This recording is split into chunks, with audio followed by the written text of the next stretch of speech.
Hey, all right, it's Mike. I'm back, and we're going to talk about Krishna, do some stuff. Here, let's see what do we got. We got Tim. Tim Wallace. Hey, man, good to see you here. Hare Krishna freaks. Yeah, we're going to talk about perfect timing. Yeah, we're talking about some Krishna freaks, bedtime stories, mental illness, a lot of stuff. I got a lot of stuff I want to get to. So I'm going to get right to the opening, and then we'll be right back. Let's see.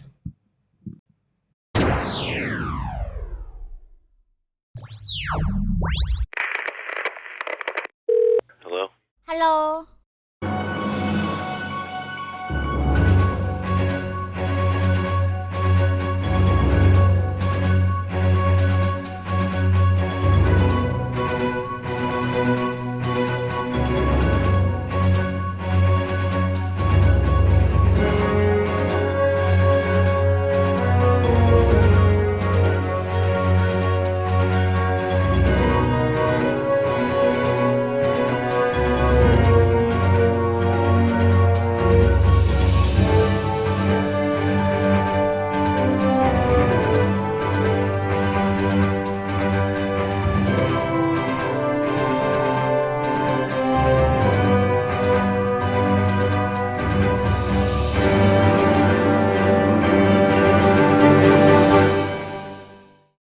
All right. So yeah, what do we got? We got Paz. Hey, Paz, man, good to see you here.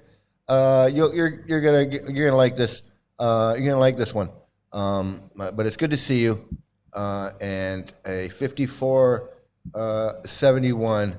Good to see you here, man. I'm glad you're here. I'm glad when everybody's here, man. It makes it so much better when everybody's here, so they can add in and add to the show. And of course, Fake Human. Great to see you here. You always add those Kiwis, running after that Kiwi. And Jenna Morton, hey, great to see you here. Absolutely. And Dahlia Roberts, hey, man, great to see you. Everybody, there's so many people here. So I'm going to start off. I got to start off with some knitting cult lady. She's got something good to say. And so I want to show this. I'm not going to watch it all, but I do want to start off with this because, again, it's important to know that this Hare Krishna, this ISKCON, this Narayan Maharaj, all of these sampradayas, scampradayas, are basically pedophile cults, if not just outright pedophile cults. I'm just like, I ain't gonna bullshit no more, you know? Hey, Liam, good to see you here.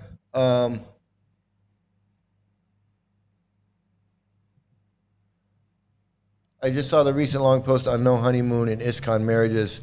Holy moly, guacamole! Yeah, I'm gonna talk about that. I saw it too, and I wanted it made me want to talk about this because it's really interesting. It's really interesting. Please expose this trash. Yeah, absolutely, man. It's got to be done. It's got to be done.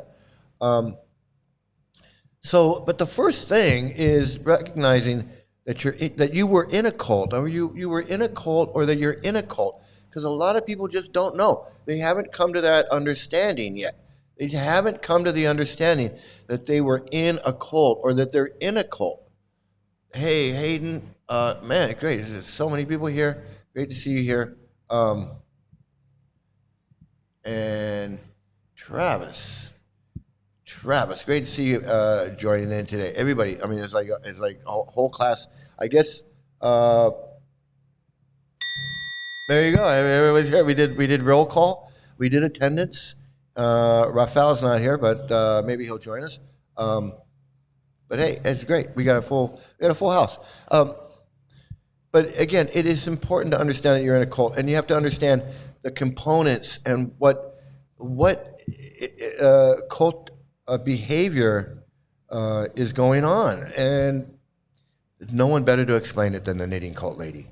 So I'm going to start off with a little bit of knitting cult lady, because it's important to understand that this is a cult. This is not some 5,000-year-old tradition. It ain't no 5,000-year-old tradition. Ain't no worshiping Krishna, Radha Krishna 5,000 years ago. It just was not happening. I'm sorry to say. I'm sorry to be the one to say. Okay? But it wasn't happening. Okay, so here, this is knitting cult lady, and of course, everything she has to say applies to ISKCON and Krishna cults and Prabhupada, all of that, 100%. Hayden and Travis and Jeff. Jeff, Happy New Year! Hey, good to see you here, man. I'm glad you're here. Hey, well, thanks for being here. Thank you for the class. Thank you for being here. So let's get a little bit of the knitting, not the knitting, just knitting cult lady. Because when you add that "the" in there, it becomes culty, like the International Society for Krishna Consciousness, the Church of Latter-day Saints, the whatever. Okay. From where is your knowledge based of? Well, I was in the cult for 20 years. Where's your knowledge based? What's your knowledge based on? Let me ask you. What's your knowledge based on? Charu Chaitanya Das? Charu Chaitanya Das decided to come in here and get deprogrammed. What's your knowledge based on? 1,500-year-old fairy tales and pedophile nonsense from 1,000 years ago? 2,000 years ago? Is that where your knowledge comes from? Tell us where your knowledge comes from. Charuta Chaitanya Das, where's your knowledge coming from? From a failed chemist who couldn't graduate college and failed in everything that he did, and then he just had a 22-year-old man with an 11-year-old wife? That's where you get your knowledge from? Give me a fucking break, dude. Give me a fucking break. Today for Devotions with Daniela, we are reading from the second book of Daniela, which comes out in 1 week. Copies attached here. Listen up. Hold on. This is about the sacred assumption. Chaitanya, I'm glad you're here, Charu Chaitanya Das, because you need to listen to this about your worldview that your cult is giving you, because she's going to explain it to you better than you even understand it yourself. So I'm glad you're here, so you can hear exactly what she has to say about your stupid fucking pedophile The sacred assumption is the one thing you must believe in a group to be a member in good standing. In cults, it is almost always some version of we are special, we are better than everyone else. But it doesn't just stop at join the group and you'll be special. Stephen Kent, a sociologist and cult expert, tells Amanda Montell in Cultish that in many cases, what's being sold isn't a true transformational change, but rather an induction into a system that thrives on power imbalances and people giving over their absolute trust. These systems are built on devotion and hero worship. Whether it's a cult, a workplace, or a family, the results can look eerily similar. You aren't just signing up to be part of something. You're giving yourself over to a belief that becomes untouchable, no matter how shaky its foundation might actually be. An electric sense of excitement can take over in groups. So they're giving these Hare Krishna devotees like Charu Chaitanya Das, and we did too. We're guilty of this too. We just came to our senses and we're not doing it anymore. But this Charu Chaitanya Das, who thinks he's so smart and he's got so much knowledge, is getting the sacred assumption is that Prabhupada is the pure devotee guru who can do no wrong, and everything in his law books, his books are the law books for the next 10,000 years. No matter how shaky that foundation is, that's their worldview. That's their sacred assumption. And that's the mortal sin that I'm committing by calling them out on their bullshit. They don't want to hear it. They don't want to hear the truth. They don't want to hear that Prabhupada was a failed chemist who couldn't have he couldn't make it as a chemist. He couldn't make it as publishing his magazine. His magazine failed. His Back to Godhead magazine failed. He couldn't sell a goddamn book in India. He couldn't open a temple. He couldn't do shit in India. He was a failure, a big fat failure. That's why he had to get a free ticket to America on a steamship. Because he couldn't even afford his own friggin' ticket on a plane or a boat or anything. He had to beg some lady, because that's all they know how to do is beg. So he begged for a goddamn ticket. And he came to America and he begged some people to let him stay in his house because he couldn't afford it. He didn't have shit. He was a big fat fucking failure. And these people think he's some pure devotee God. Some person that Krishna, he wrote his bullshit. Can you believe that? That's what this Charu Chaitanya Das thinks. That this failed chemist who was 22 years old, had an 11-year-old wife, couldn't take care of her. She didn't even love him. He didn't love her. A total failure as a husband, failure as a father. And then he abandons his family, abandons his wife to go be some guru, some wannabe guru, cult leader.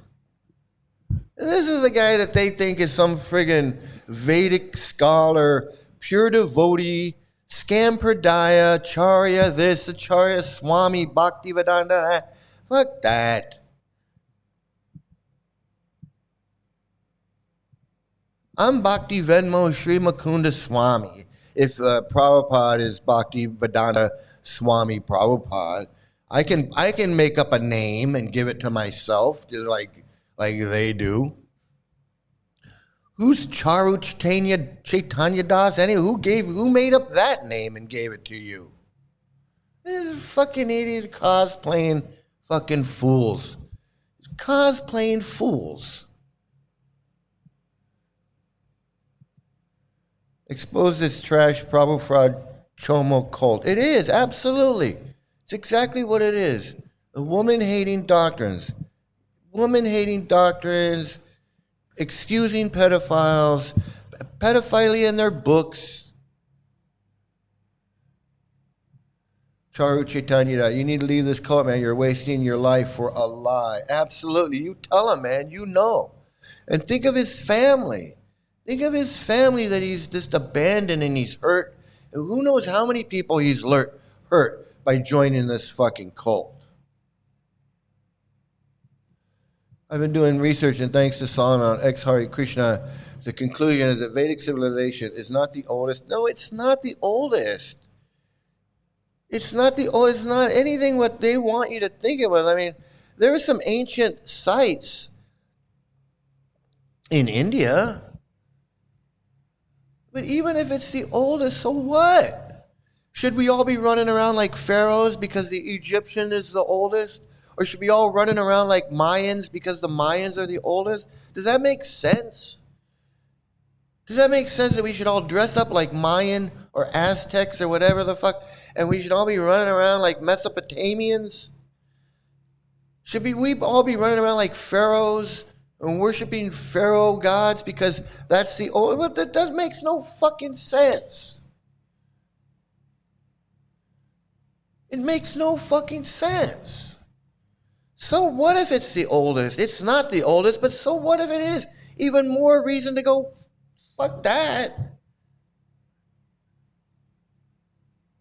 The insanity. The goddamn insanity. I'm telling you, man, when you look at this like a normal friggin' person, when you know all the shit, see, people on the outside of the cult don't know what's going on the inside of the cult. So they look at the outside of the cult, they look at the parade, and they look at the flowers, and these guys are out chanting, and they think it's harmless. They think it's just a harmless friggin' bunch of weirdos. They don't realize how dangerous and destructive and harmful this, they just don't get it. They don't know. But when you've been in it, and you step out of it, it's like, fuck. But a lot of people join it and get out of it, and they still don't know. They still haven't put all the pieces together. They haven't. I'm telling you, they have not. That's why these people are on there. That's why Rupa Banjari can go on. We'll get to her. That's why these people can go on there and go, yeah, I was a Hare Krishna, but I left. Oh, I used to be a monk, but now I'm selling shoes. Oh, they don't realize what they've been through. Because maybe for them, they were only in it for a year or two, and it was this like weird, cool, new age. I don't know what they think it is. And they don't know about the guys getting shot in the head and they don't know about all the children being abused, and they don't know about these freaky gurus fucking their disciples and running off with teenagers and all the shit that's in their books, and the child, they don't know any of that.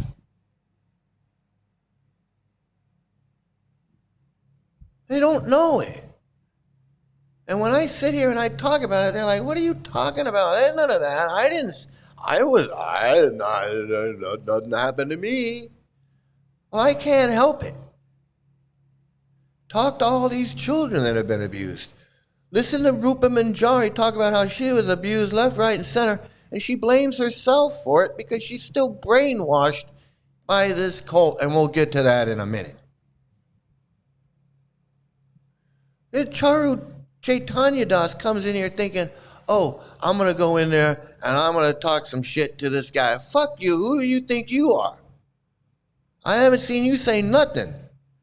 You post your little thing and you run out of here like, oh.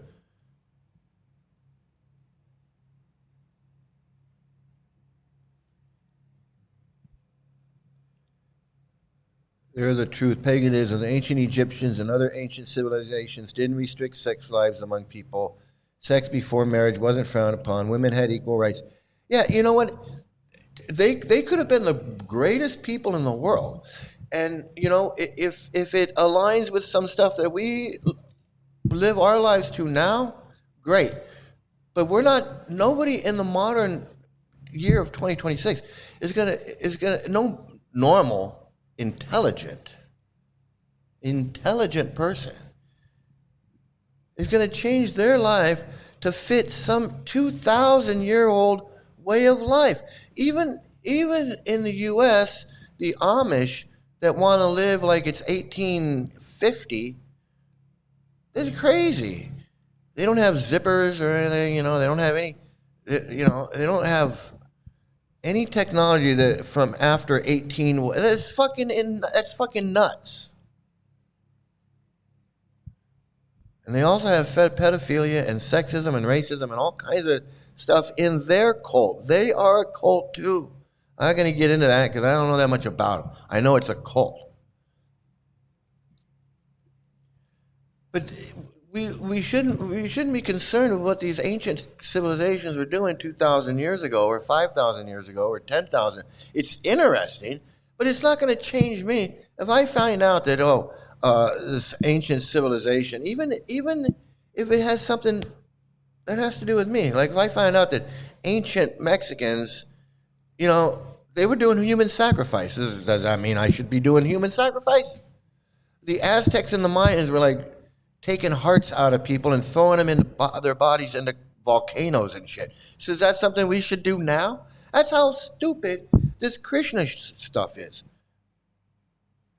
You want me to dress up and wear this and do this stuff that you say was going on 5,000 years ago? As if that matters? Like that matters to me, what was happening 5,000 years ago? It's just ridiculous. It's just absolutely friggin' ridiculous. And Charu Chaitanya does. It always makes me really sad and sick to think you are wasting even 1 second in this group. I know. Me too. But you know, Paz, that's why I say, if he's got this name, Charu Chaitanya Das, they're done. They're done. They're done. They need to hear the truth. They just need to hear the truth. And they need to bounce out. If they need to bounce out, bounce out. But they've heard the truth. And they're going to remember that they were in this, that they went and watched this video and the guy started yelling and screaming and they're going to remember that. They're going to remember that. This Sri Mukunda said that, oh, he was cussing and swearing and he is so offensive and he's such an operati and he said this and that. They're going to remember that. And then one day they're going to leave and they're going to go, yeah, I remember that video. You know what? And that guy was right. He was right.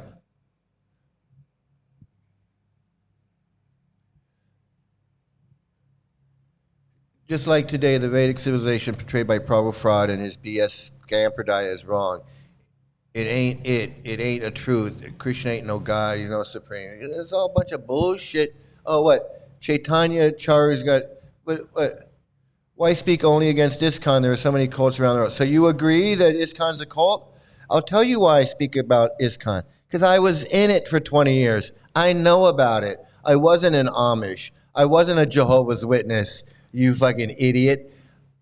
All right? I wasn't a Jehovah's Witness. I wasn't Children of God. I wasn't a Mooney. All right? I wasn't in any of those things. I was in ISKCON. That's why I'm speaking out about ISKCON. I can't tell anybody anything about Jehovah's Witness because I wasn't a Jehovah's Witness. Fucking stupid.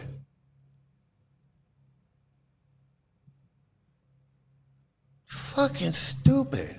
ISKCON's a dangerous cult. Don't go off topic. We're talking about ISKCON cult. I know. He's like, well, let's talk about something else. Why? Why the fuck you want to talk about something else? Not sure if you've read the books. You can try translating ancient Vedic text to English. Good luck with that. Dude, I said I was in it for 20 years. How long have you been in it? I'll bet you I've been in it. I was in it longer than you. In fact, I read all of the books. There ain't one fucking Prabhupada shitty-ass book that I ain't read. Have you read them all? I read every single one. In 20 years, I read every single goddamn fucking book there is. So now you're sure, okay? So now you're sure that I read the books. So what do you want to say? What do you want to know? What the fuck is wrong with you? You take your fucking pedophile books and shove them up your ass. You think you know more than me. You don't. I've forgotten more than you know. I've forgotten more than you'll ever know. Because I know the truth about your fucking cult. I'm not brainwashed just to believe the bullshit. That's why I've forgotten more than you'll ever know. Because there's shit that you'll never know, you'll never learn. You goddamn fucking freak, you pedophile freak.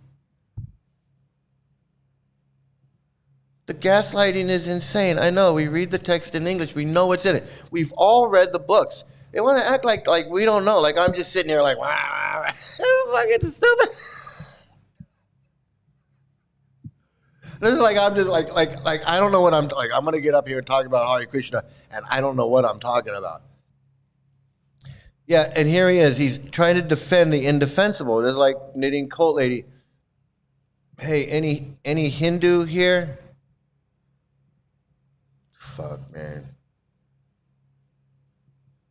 Fuck your Prabhupada was pure gold. Nobody's defending what's well. Why? If Prabhupada was pure as gold, what's wrong? Why? Fuck, Prabhupada was pure as gold. Prabhupada was 22 years old. He had an 11-year-old wife. He's a fucking pedophile. Fuck you. Get the fuck out of here saying Prabhupada was pure as gold. Fuck you and your fucking Prabhupada bullshit. You say that again in here, I'm going to ban your fucking ass. Don't you come in here talking about how pedophiles are pure as gold. Ain't no one goddamn pedophile pure as gold on this fucking earth. So you can take that pedophile crap and shove it up your ass. And you can shove it up Prabhupada's ass, too. While you're fucking licking his ass. You fucking disgusting piece of shit.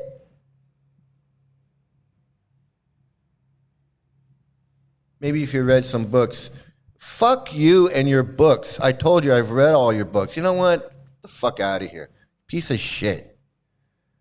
You and your pedophiles and your Ramananda Roy and your Chota Haridas and his good rice.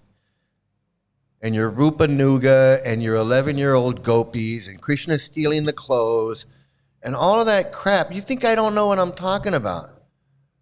You can take all of that crap and you can shove it up your fucking ass.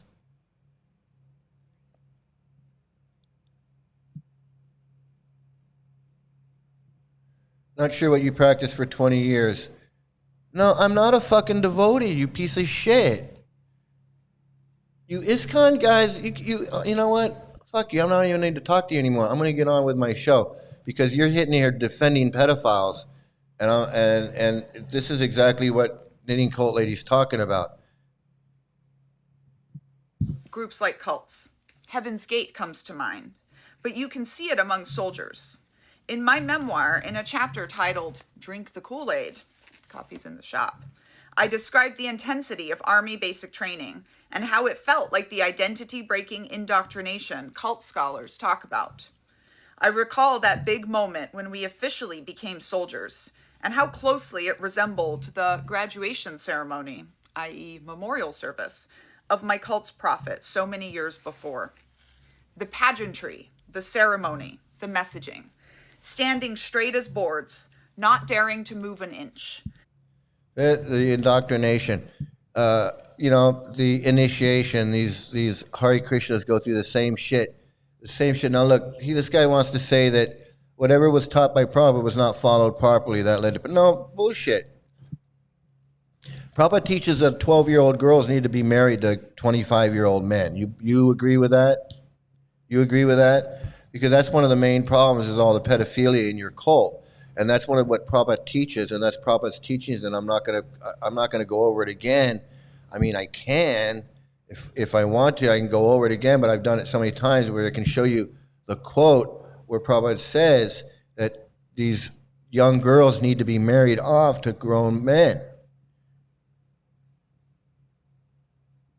And this is something that you say was not followed properly. Is this one of the things that was not followed properly, or is this one of the things that was followed properly? So you tell me, and then we can continue this conversation. You tell me if Prabhupada's instructions for grown men to marry 12-year-old girls, if that instruction was one of the ones that was followed correctly, or is that one of the ones that was not followed correctly? And I'll wait for you to answer that. So meanwhile, we've got this insanity. This is what happens when you join this cult. We got this woman.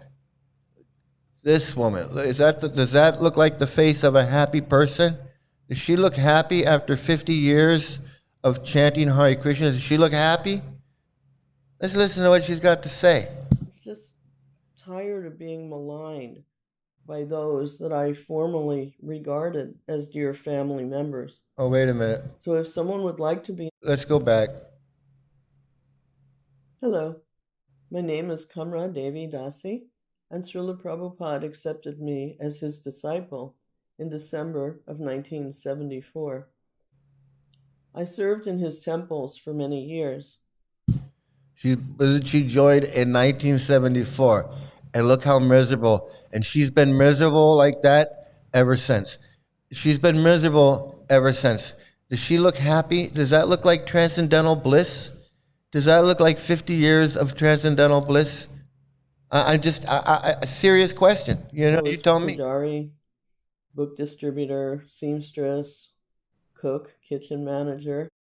Oh my goodness, she was a book distributor. So she was out begging with books, and then they had her doing female stuff. She got to cook food, she got to sew clothes, she got to do all the girly stuff when she wasn't out begging for books, begging with books. And look what it got her. Look at her now. I taught in the Gurukula, ashram, and academics, and I worked in curriculum development. So she worked in the Gurukula, and she was a teacher. So she knows firsthand. She joined in 74. She knows all the history of this disgusting cult.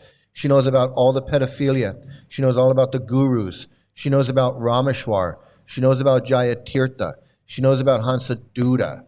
She knows about Kirtanananda. She knows about Salochan getting murdered. She was probably in New Vrindavan when Salochan was murdered, this woman. She knows all about this. She knows about Robin George. She knows about she knows about all of it. And she can't figure out why there's child abuse. She can't figure out why there's child abuse in this cult. She knows about the child marriage.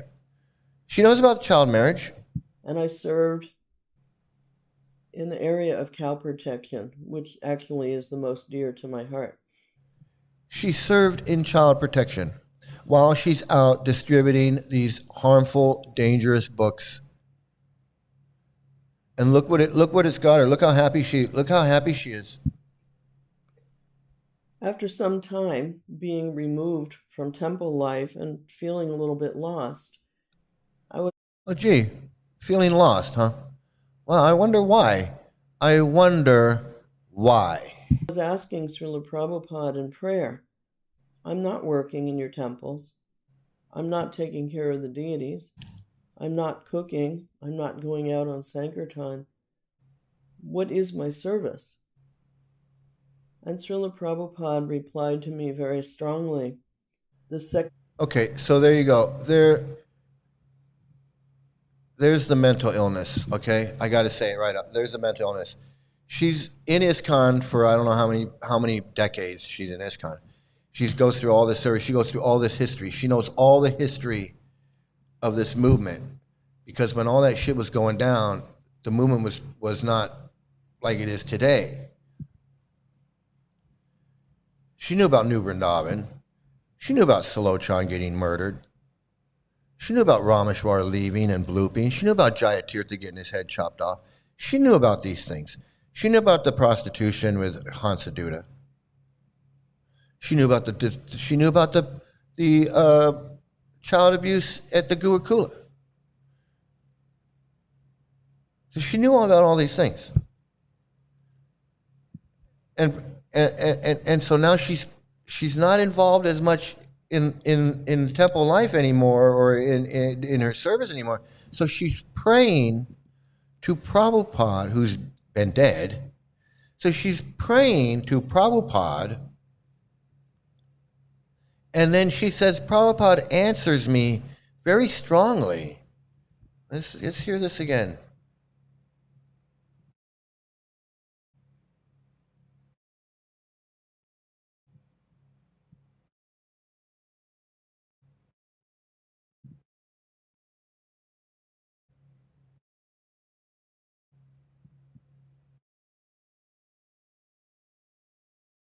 I don't know why. Is the sound not going through? Let me see what is happening here.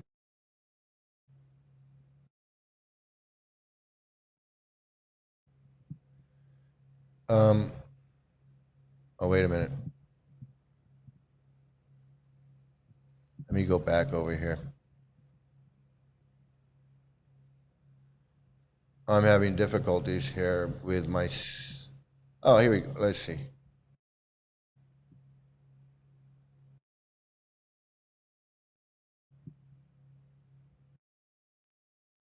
Okay.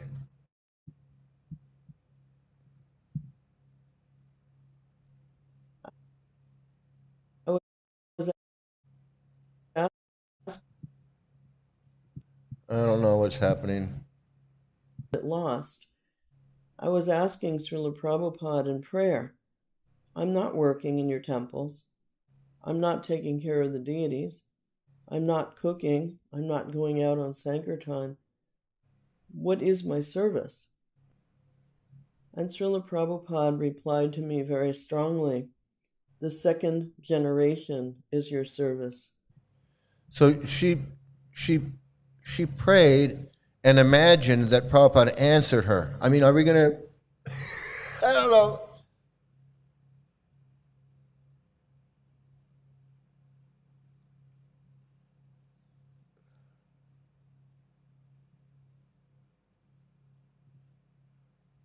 I'm not claiming to be saintly at all. No, I'm not claiming to be saintly. You people claim to be saintly. You people claim to be saintly, and then you promote child marriage, and you say women like to be raped, and you say women have small brains, and you say black people belong in the jungle, and you say homosexuals were born from the ass of Lord Brahma, and you say all of these things. You say all of these horrible things. These are the things that you believe, and then you want to claim me. You want to claim that I'm saying I'm saintly. I'm not saying I'm saintly at all. I'm going to try and change the subject with your bullshit. See, this is how they try to manipulate everything they can, because they've got no arguments. They've got nothing to say. He's got nothing to say. So they're going to say, "Well, you're not saintly." What does that have to do with the? I'm not. So what does that have to do? So now where do we go? So now I'm back to calling you guys pedophiles. Because it's in your books. You believe in the Mani Samrita. You believe in what Prabhupada says. You don't deny it. You won't say anything against it right here. You won't type in here. Type it in so I can put it on the screen that you don't agree with child marriage. Put that in there.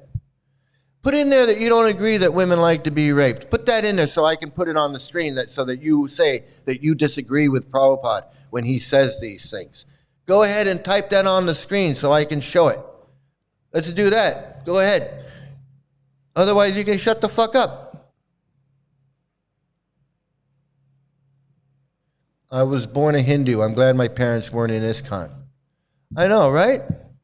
You don't have to believe all this crap to be Hindu.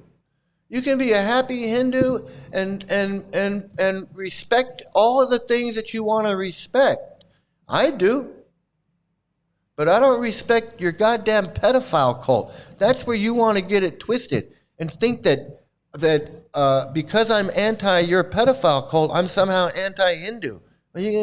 All you Hare Krishnas can take that idea and just shove it up your fucking ass. Dirtbag sitting at the Aboy Charan Day Keith Ham collaboration. I know, these people, they got no idea what they're part of. This Charu Chaitanya, he got no idea what the fuck. Maybe he does. Maybe he just really is a pedophile. Maybe he is a pedophile and he believes all the pedophile crap in his books. In the books, maybe he is a pedophile himself. I don't know. But he's in a pedophile cult. That I know. And you can take that to the bank.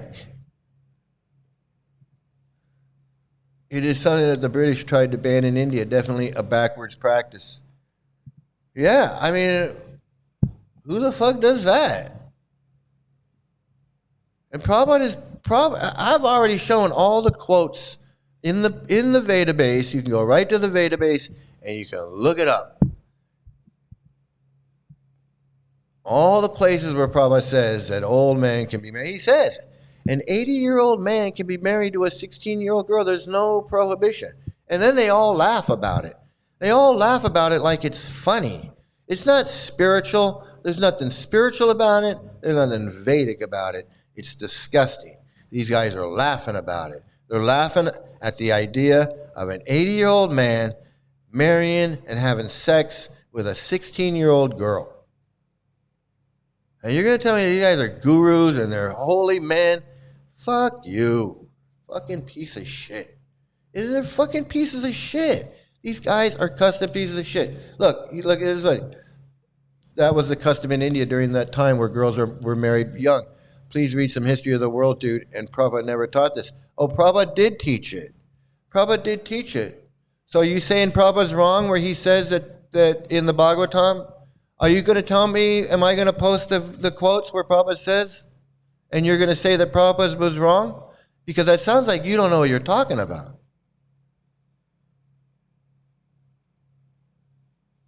Sounds like you don't know what you're talking about. Should we roll the tape? Should we roll the tape on this guy? Because he doesn't know. He doesn't realize that Prabhupada did teach this. This is what Prabhupada's teaching. 12-year-old girls marrying the 22-year-old men, just like he did. Just like he did. So maybe you should read some books. Maybe you should read the database. Maybe you're the one that needs to read up on what Prabhupada says. Because I've done too many videos about it. I'm not going to go into it now. This is something that you need to read. So let me put this up here right now. You're saying that it's wrong. Are you saying it's wrong? Because if it's in Prabhupada's books and you're saying it's wrong, what are you going to do when you find out that it's in Prabhupada's books? What are you going to do? Are you going to backtrack and say, oh no, it is okay? Is that what you're going to do?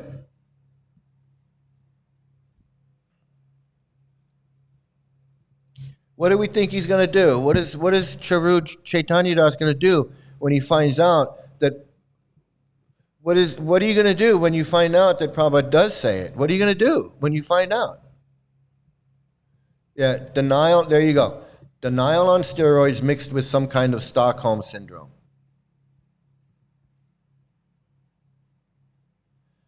That's this lady right here. She wants to help the children, but she doesn't realize she's in a pedophile cult. So he had given me an instruction and a confirmation.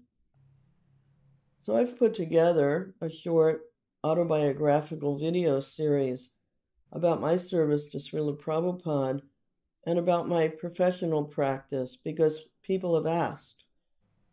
and I'm choosing to begin this series by addressing the rumors and the falsehoods that have been spread about me and my practice amongst the devotees for many years. So here you go. And all I got to say is this one video by her is very revealing, and we've hardly watched any of it. So one, she joined in 1974. She's been around all this time. She's been around all this time. 1974. Don't tell me she doesn't know. She knows everything. She's still in it. She wants to help kids, but she can't figure out she's in a pedophile cult. She doesn't understand all the racism and sexism in this cult. The sexism in this cult. And then she wonders why there's abuse. When the books say that women have small brains and women like to be raped, when Prabhupada puts that in his Bhagavad Gita, when Prabhupada puts that in his Bhagavatam, when Prabhupada puts child marriage in his Bhagavatam, and yes, it's in the Bhagavatam. You have to read it. You need to read it. Obviously, you haven't read it all. You need to go back, just go to the database and just type it in and read it, man.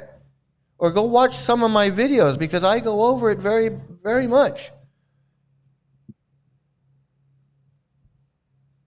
I go over it a lot. I don't know why. I don't even know why there's an issue with it.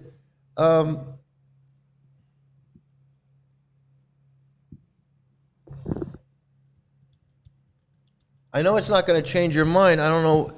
I shouldn't even waste my time with you because all you're going to do is just, all you're going to do is just go, I don't care. You're just going to say you don't care. What? You're going to say you don't care. You act like you care. You act like you care now, but you don't really care. You know what I mean? You don't really care about what Prabhupada says.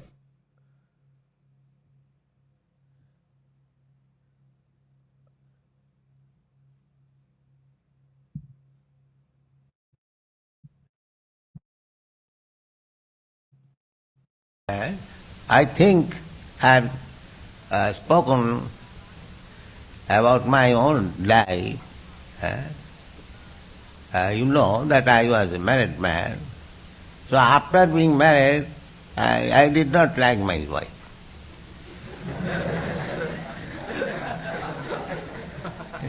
They laugh. They think it's funny. These guys think it's funny. Women are nothing to these people. Women are something to be laughed at. Somehow or other I did not like.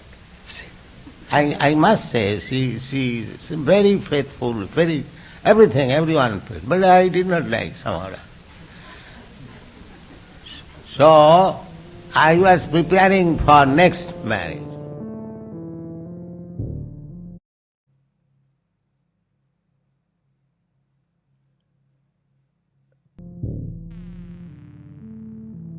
So you know, if you want to talk about this, you know, we can talk about this. So Prabhupada married her when she was 11 and he was 22.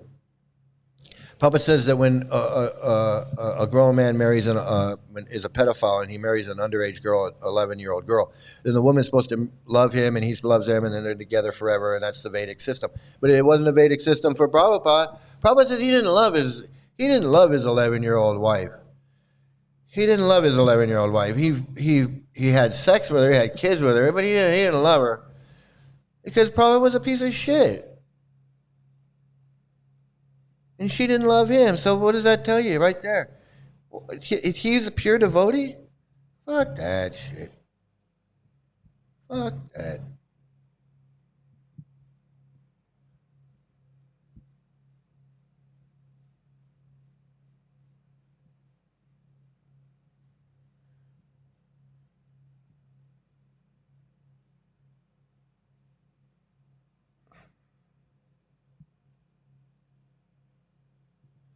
It was the wrong practice, but Prabhupada encouraged it in his movement.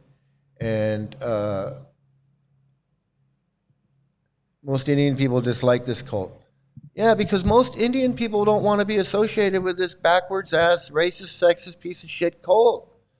Most Indian people want to move into the modern age and be modern age people. They don't want to be fucking 15th century fucking pedophiles.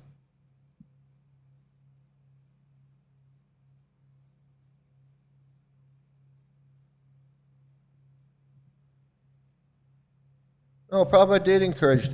Prabhupada did encourage. He did. He absolutely did. He absolutely did. In fact, there's a.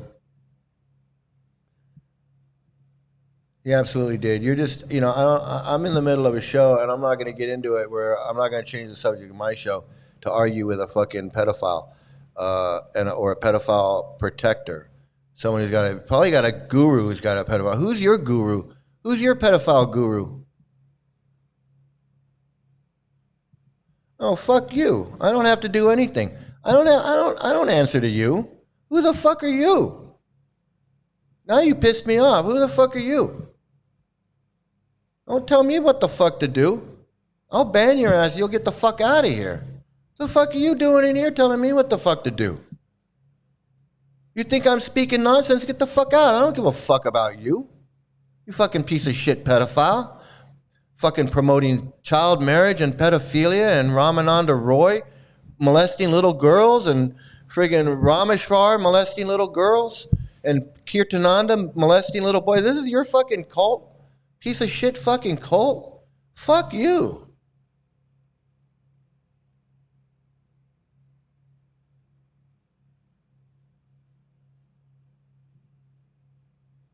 Fuck you. Piece of shit. I ain't gotta prove anything to you. The last person I'm gonna prove anything to you is you. Oh, so you can get that straight out your mind and shove it up your ass. That's for all I give a fuck. So, does that look like that? Like a transcendentally happy This will person? save some of you the effort. Does that look like someone who writing spent uninformed comments 60 years and in the Hare spare Krishna? others from having to read them? So the other thing that it shows, not only is she joined and she knows all the truth and she's still in it, so it's Stockholm syndrome. She can't recognize the pedophilia in her own cult, and yet she wants to stop it. She wants to be a child protection, and she's getting smeared and harassed. There's rumors. She's saying, I have to address the rumors. You people, you devotees are attacking my business. You're attacking me. Why are they attacking her? She's trying to speak up for these children. She's trying to do something for these children, and they are attacking this woman. So there you have it.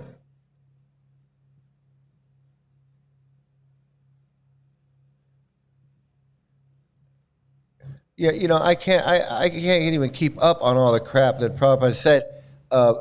This musical. I'm glad to see you here. I can't even keep up. Yeah, I know this guy. This is the thing. They read one or two books, and then they come in here. They think they're going to challenge me. Like I don't know what I'm talking about. I read every book, if not once, a lot of them twice, and I mean every book. I'm not bullshitting. I read every fucking book. And they think they're going to come in here and challenge me on what I know. And what, that's just, it just blows my mind. It just friggin' blows my mind. Charu Chaitanya Das. Prabhupada was a hating women leader, a racist, and a homophobe. How is he pure? I know. He's going to say, well, it's in the books. Yeah, hey, what can you do? It's in the book. It's in the books.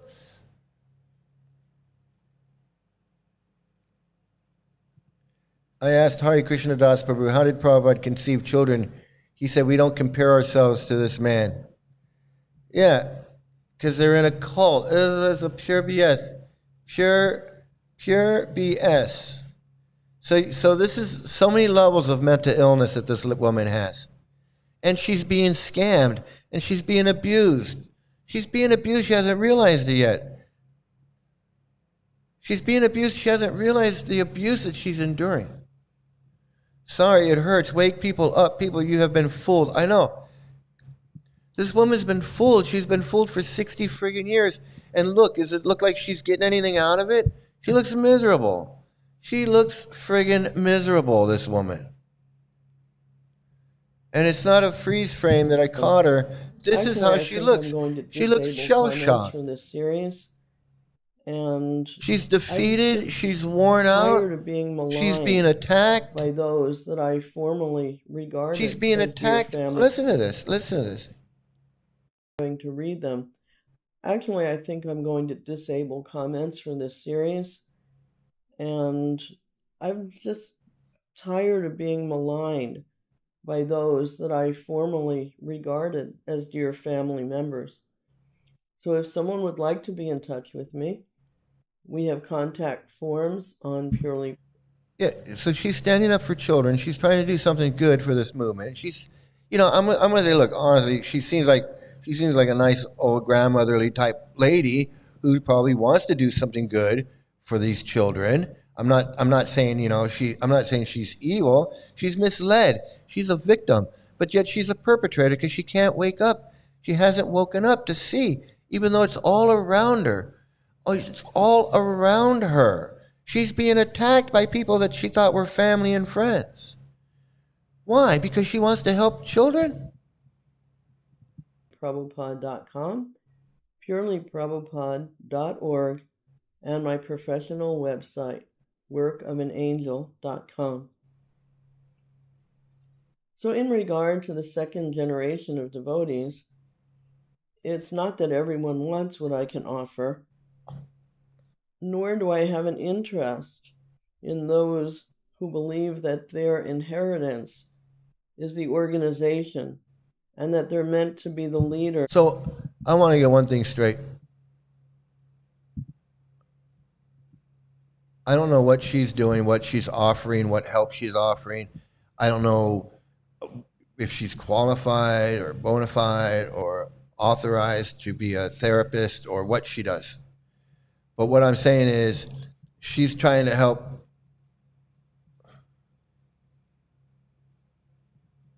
Dude, you're going to have to go look it up yourself. If you really want to see the references, go look it up. It's really easy to look it up. Do you know the webpage, Vedabase? Vedabase.com? You can go to Vedabase.com. You can look it up yourself, or you can watch my old videos. I ain't answering to you. If you want to know about what Prabhupada says about child marriage and how he authorized it for his disciples, and you not only that, but you can watch videos of children who were married off at 12, 13 years old, and they tell their stories because you know what? They grew up. And now they can speak out, and they're speaking out. So you can go ahead and you can read, you can do your own goddamn research. I ain't your fucking nanny. I ain't your fucking nanny. So, dude, if you want to learn something, go fucking learn something. I ain't gonna fucking hold your hand, you little fucking piece of shit. These fucking pieces of shit. These people, man. I have to prove something to him. Fuck you. I ain't got to prove nothing to you. You can take your Krishna crap and shove it up your ass. I'm gonna ban you in about 2 seconds. I'm gonna tell you that.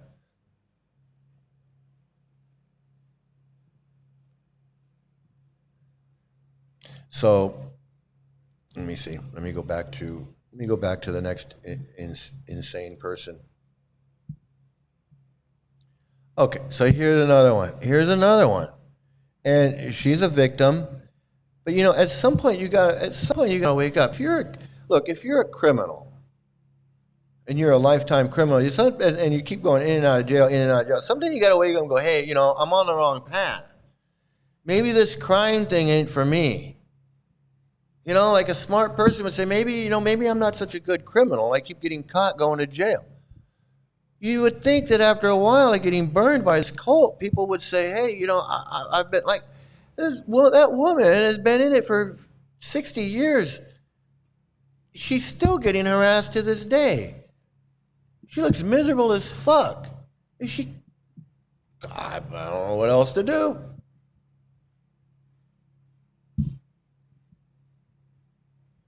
This is more insanity. For 1 month now, I have been meditating on making this new video. It is called Evil Agenda, and it will be in 3 parts.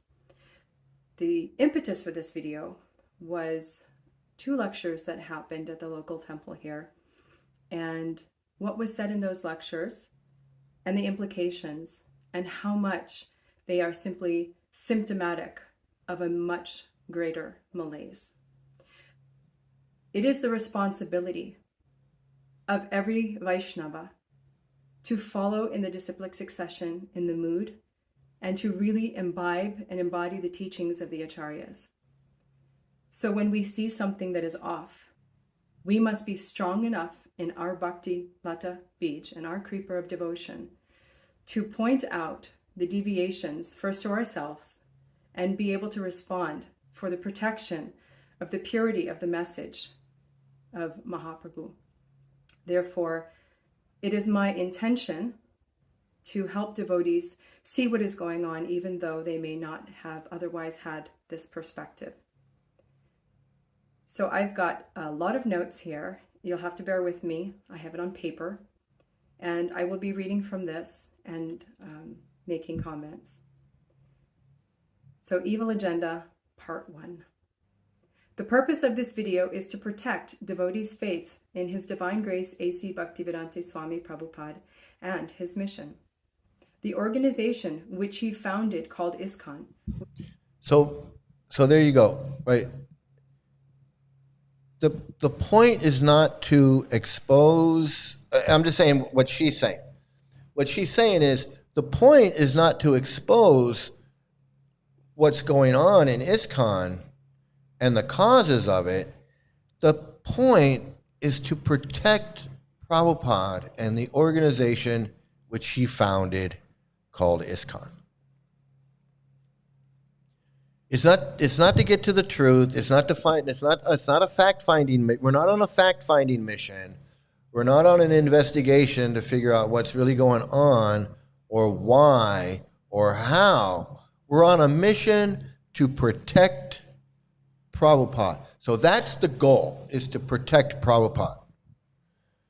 It's not to figure out what happened. It's to protect Prabhupada. So whatever happened, we'll figure that out later. But the main goal is to protect Prabhupada. Well, if the mission is to protect Prabhupada, then you're never really going to figure out what's going on, because that can't be the goal.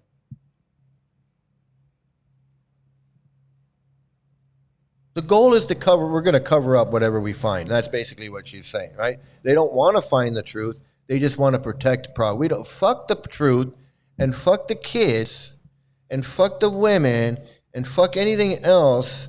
The goal is to protect Prabhupada. Which I was born and raised in, which I called life itself, is now fully corrupted. Srila Prabhupada's mission is Lord Chaitanya's mission, one and the same. So, how does Lord Chaitanya's mission become corrupted? If it's pure, and it's Sankirtan, and it's transcendental, and it's coming from the spiritual world, and it's all of these things, and Prabhupada's the pure devotee, and he's all of these things that they keep saying, right? Like Charu Chaitanya Das says, Prabhupada's pure, and Lord Chaitanya is Krishna. Well, then how does it become corrupted? How does that happen?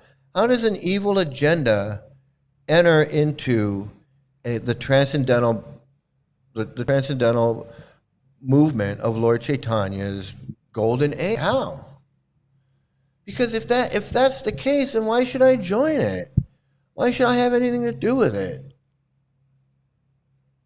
Because you're just admitting that these gurus can be bogus and fake and phony and evil. And evil things can happen in a pure transcendental movement. We can have evil things happen. How? Explain that. I can't explain that because the goal is not to explain that. The goal is to protect Prabhupada. So I can't really explain anything. I'm just here to protect Prabhupada, to say that it's not Prabhupada's fault. Whatever it is, it's not Prabhupada's fault. The deification of idiosyncrasy.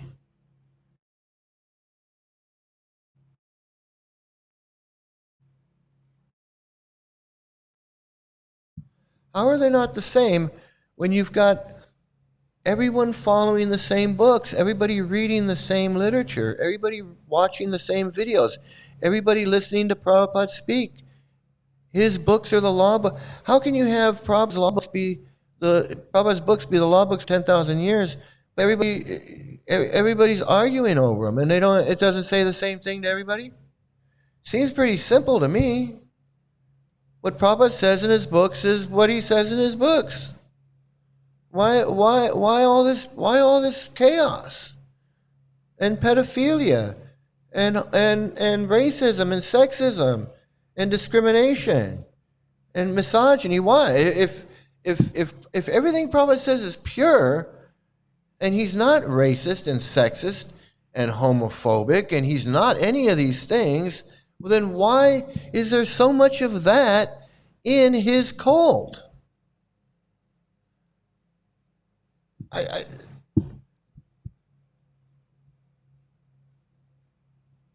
No, it's the opposite. There's all this evil shit in his cult because Prabhupada was an evil fucking person. He was a child marriage. You don't get any more evil than that. You know what? Let's marry off our 12-year-old girls to grown men. And then everybody laughs. Can we beat these kids if they don't want to chant Hare Krishna? Sure, beat the kids. Well, should we beat them here or should we wait till we take them home? There's some evil fucking people in this cult. And it didn't happen after Prabhupada left. They were there when Prabhupada was there, and he taught them this shit. He taught them this shit.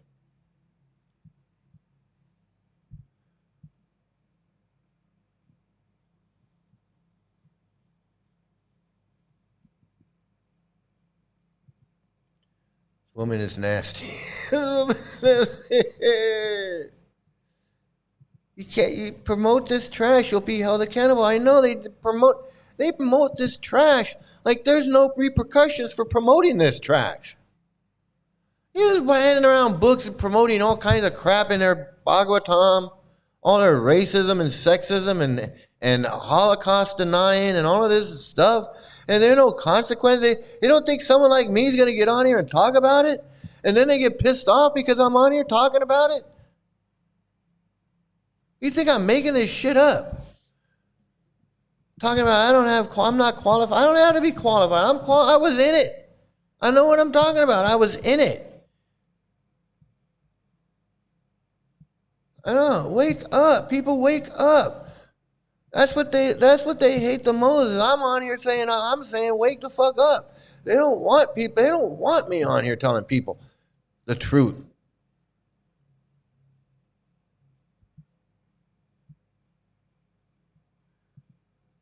This is how MAGA supports Trump.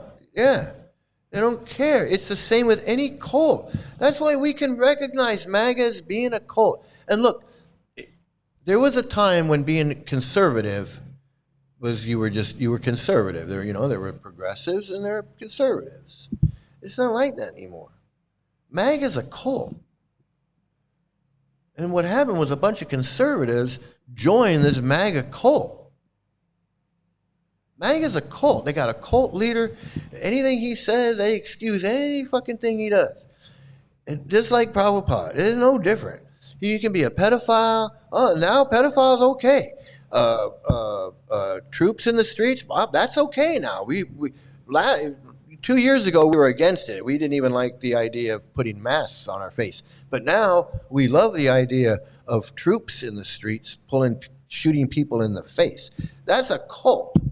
When you just blindly just follow whatever is, like Prabhupada says, 12-year-old girls can marry 80-year-old. Oh, okay, great, that's great. Even though you didn't like it before.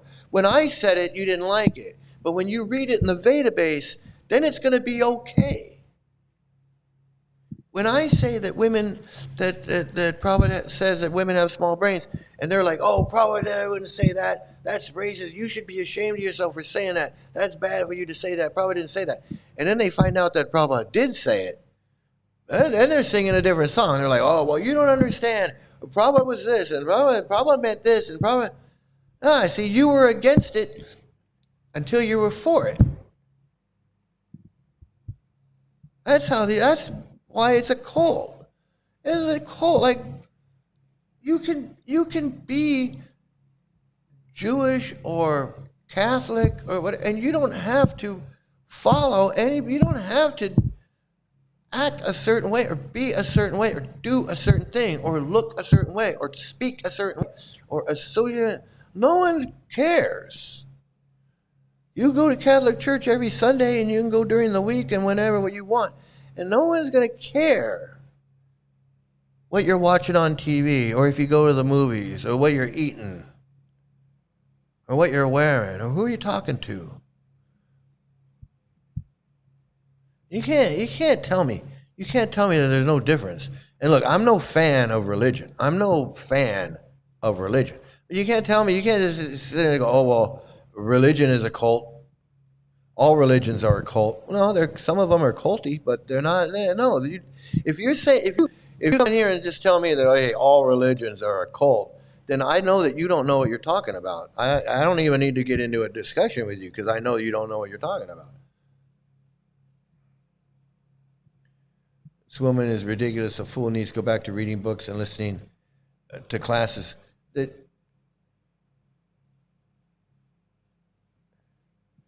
This fool came in on chat defending Prabhupada needs to study Prabhupada's biography and actually read the trash.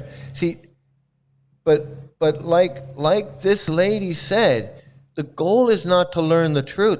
The goal is to protect Prabhupada. It's like she just said, the goal of this video, the goal of this whole thing is to protect Prabhupada. So I'm going to make up reasons, even if they're true or not. I'm just going to say whatever I want to protect Prabhupada. And the way I'm going to protect Prabhupada is to say, evil people came into this movement. Organization falling apart, destroyed from within by unspeakable evil, of which they are just beginning to see and accept. It is my purpose to restore and help people make the transition from identifying with the corrupt organization and accepting their own part in carrying on the pure mission of Sri Chaitanya Mahaprabhu as Srila Prabhupada gave it to us. See, and I believe that this is a symptom of the brainwashing and mental illness. She's so brainwashed into this cult that, like someone said earlier, it's mental illness and Stockholm syndrome. It's a big mental, like, she wants it to be true, but she can't understand how it could be so disgusting. So she's going to make up in her mind reasons why. Well, bad people must have come into this movement and made it bad. Well, if this movement is so great, I thought we were all bad people coming into this movement. I thought we all had anarthas. I thought this chanting was supposed to be so strong. It's supposed to just knock all that shit away. You know, pulling the plug out from a fan and the blades keep spinning. Well, what is all this bullshit about? Like, I thought we were all evil karmis. How come it works on some people, doesn't work on others? Or maybe it just doesn't work on anybody, and some people are just pretending and cosplaying because they want it to work, because they want to dress up. They want to dress up like an Indian. They want to feel special, and they want to feel like it works. And they become so mentally deluded, so manipulated and deluded. She was born into it, so she got a special dose. She's got a special dose. She was born into it. I can't, I don't even want to go there. I mean, that's like the worst of the worst. This requires great intelligence and realization, both of which I am fortunate to have. Once you have great intelligence, you'll realize you're in a cult. You can't sit there and tell me that you have great intelligence while you're dressed up like a 14th century Bengali woman in a pedophile cult. You can't take it. Just like Harvard dumbass Goswami. You can't tell me he's got a fucking degree from Harvard. He hadn't figured out that he's a cult leader. He's a fucking idiot. And I'm sorry, she's a victim. I shouldn't be talking, but I have to. I'm going to speak the truth. And with all respect to this woman, I hope she gets the help she needs. She needs help. Everybody in this cult needs help. Devi Prabhu. By her guidance, I am still practicing Krishna consciousness despite horrific abuse in the organization, which is no small task. No, it's not that it's no small task. It's why.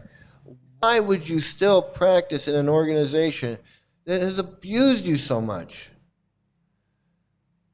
and still, and not, obviously you don't see what's going on, and you still want to spread this disgusting cult so that other people can experience the same trauma that you experienced.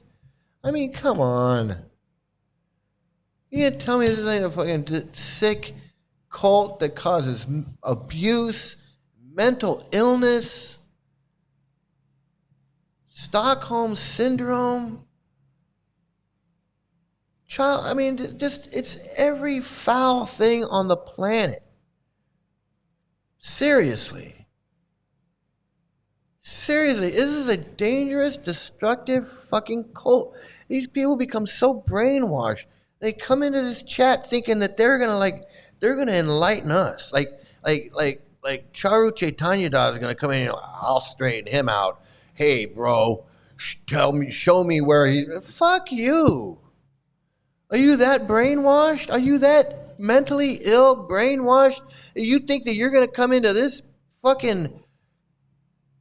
live stream and start ordering people around and talking about, well, you're this and you're that? I ain't no fucking guru. I ain't no fucking, and I definitely don't answer to you. The mental illness of these people, the straight up mental illness of these people. And I know because I was in it for 20 years. I know what it's like to be that guy. I know what it's like to be Charu Chaitanya Das because I was Sri Mukunda Das.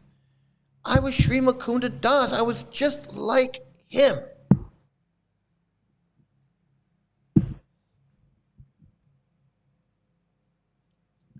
He ain't been through half the shit I've been through.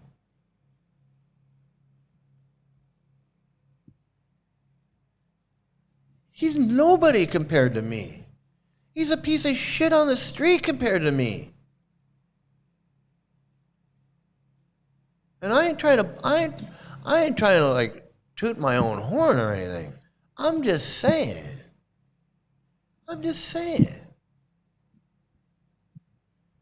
The guy gonna come in here and challenge me about what I know. Guy's got no clue who he's talking to.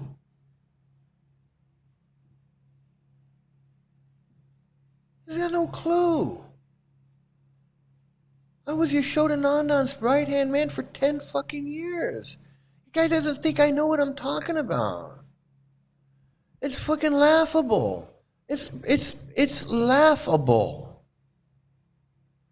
When people come in here and try to talk shit to me, like I don't know what I'm talking about, it's friggin' laughable.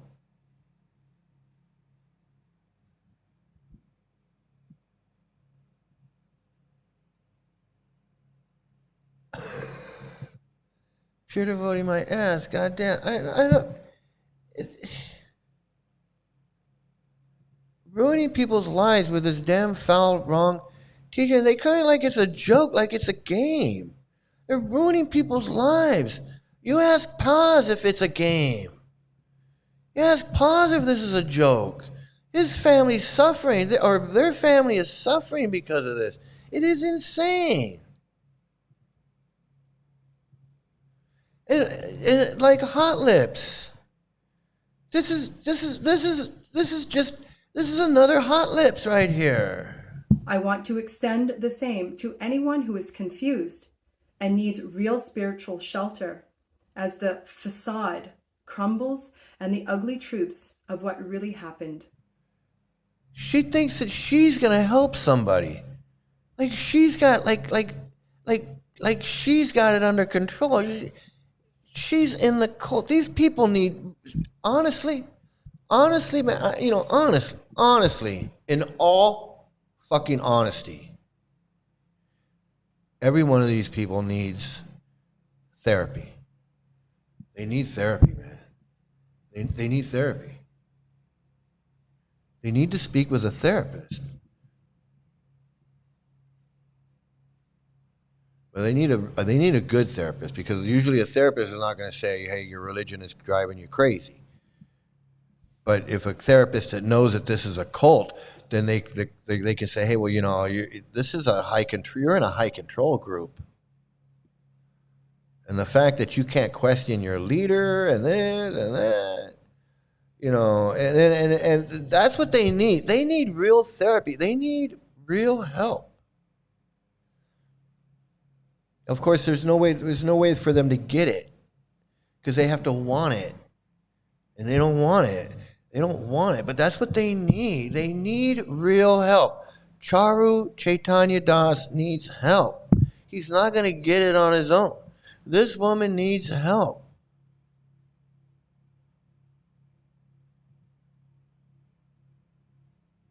She recognizes evil. She recognizes there's evil in this cult, but she can't leave. And she says, I want to help others. Well, they should leave, but if you're not helping them leave, what help are you giving? This is insanity. Evil. You know what evil is? It's just not bad elements. She's saying evil. Like contemplating evil things. And she's right. She's absolutely right. I'm not arguing with her. People come up to me and say, how is it that you're still a devotee? How are you still practicing Krishna consciousness after all that you've been through? And this is why. This is why I'm still practicing, because by the guidance that I was, by the grace of God given, I was able to separate the nectar from the poison. And that is what... That's insanity. That's not... She hasn't said anything about why she's still... What nectar from poison? She hasn't realized anything.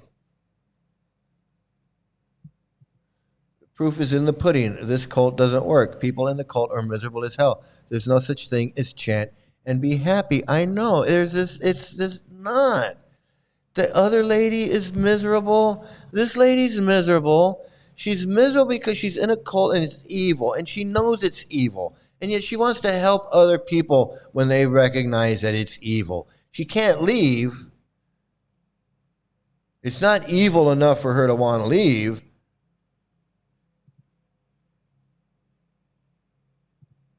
This lady, does she look happy? She's being harassed and whatever by people that she thought were her friends simply because she wants to help. She wants to help people like this other lady. She wants to help the other lady. She wants to help this lady. So they're giving her a hard time about it. This is a disgusting fucking cult. They're harassing the woman who's mentally insane, that they drove mentally insane because she grew up in this cult. And believe me, you grew up in this cult, you're mentally insane. So she's insane. She's trying to figure out, how can I protect Prabhupada and still expose how horrible Prabhupada's movement is. So she contacts this other lady who's a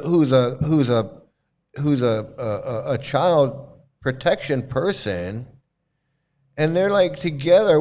I guess they're trying to work together, and so now the therapist is being attacked, or the devotee therapist. Is another both? Neither one is happy. This is total insanity. Can be happy.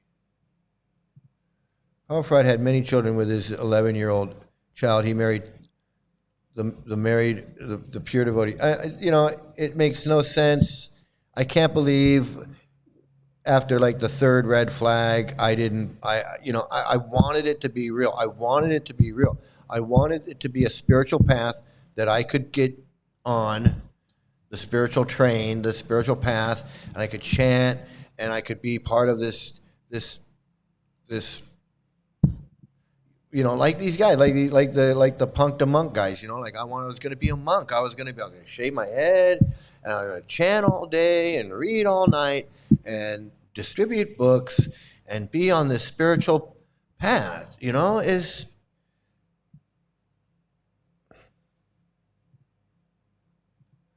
pure devotee genitalia.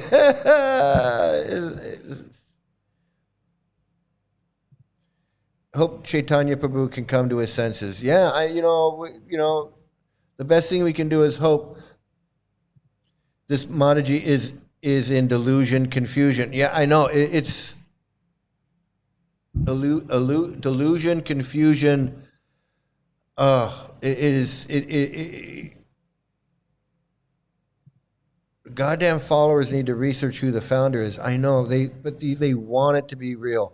They want it to be real. I did. I wanted it to be real. But there was too many red flags. After like the 10th flag, I was like, hey man, I got all these flags. What do I do? What do I do with all these flags? What do I do with all these flags? I mean, I was like, oh, red flag. Okay, let me put that over there. Red flag. Let me put that over there.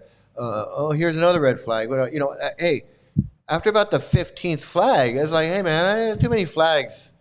Too many flags for me.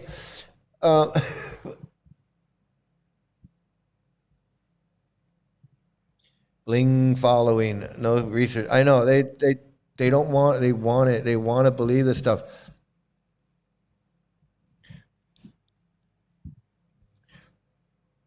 It's a cult, just like the goal of MAGA is to protect a pedophile. Yeah, at now it is. At first it was to release the Epstein files, and now that's kind of screwed it up. But a lot of them are still a lot of them are just into the fascism, man. They're into seeing cops beating people up, just beating people up.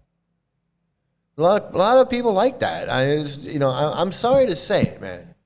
I'm sorry. Just like there's a lot of racists and sexists in the Hare Krishnas, there's a lot of Americans that like to see cops beating people up. I don't know. Where's Rafael and Eliana? Yeah, I know. I haven't seen him any. Rafael's sending me some videos. I was going to get to some videos. Justice for little girls. I know it's.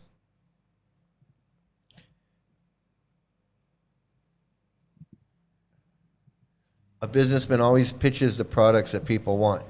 Yeah, I mean,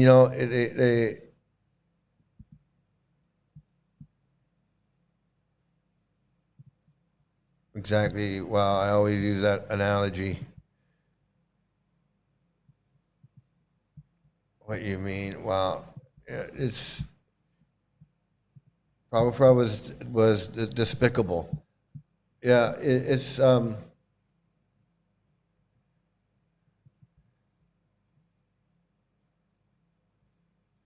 The Indian people hate the Hare Krishnas. A lot of them do. A lot of them don't know who they are. They just think they think they're just another church.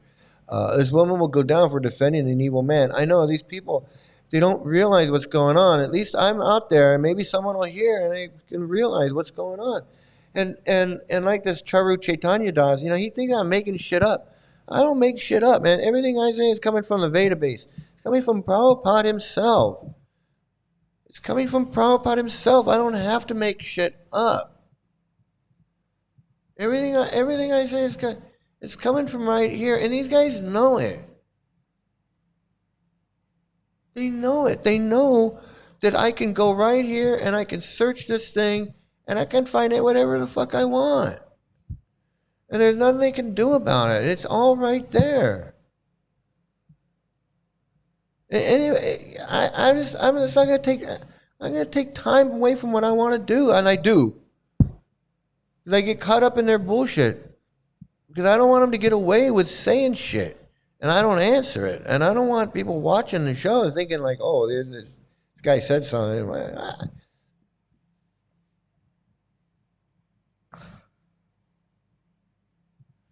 Very sad. Smart ones are leaving. There's always new people coming in, new people going. I banned that one guy, so he's gone.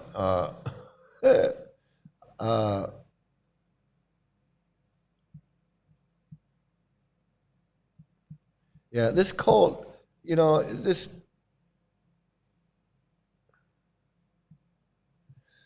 It's painful for these devotees to know their beloved Prabhupada is seeing the truth will destroy their entire identities. So it's best for them to put a blind eye. Yeah, absolutely. Absolutely. I mean, you just throw that red flag. Well, Prabhupada says racist things, I'll throw that back there.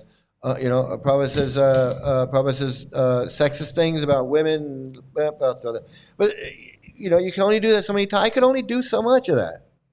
I could only do so much of that.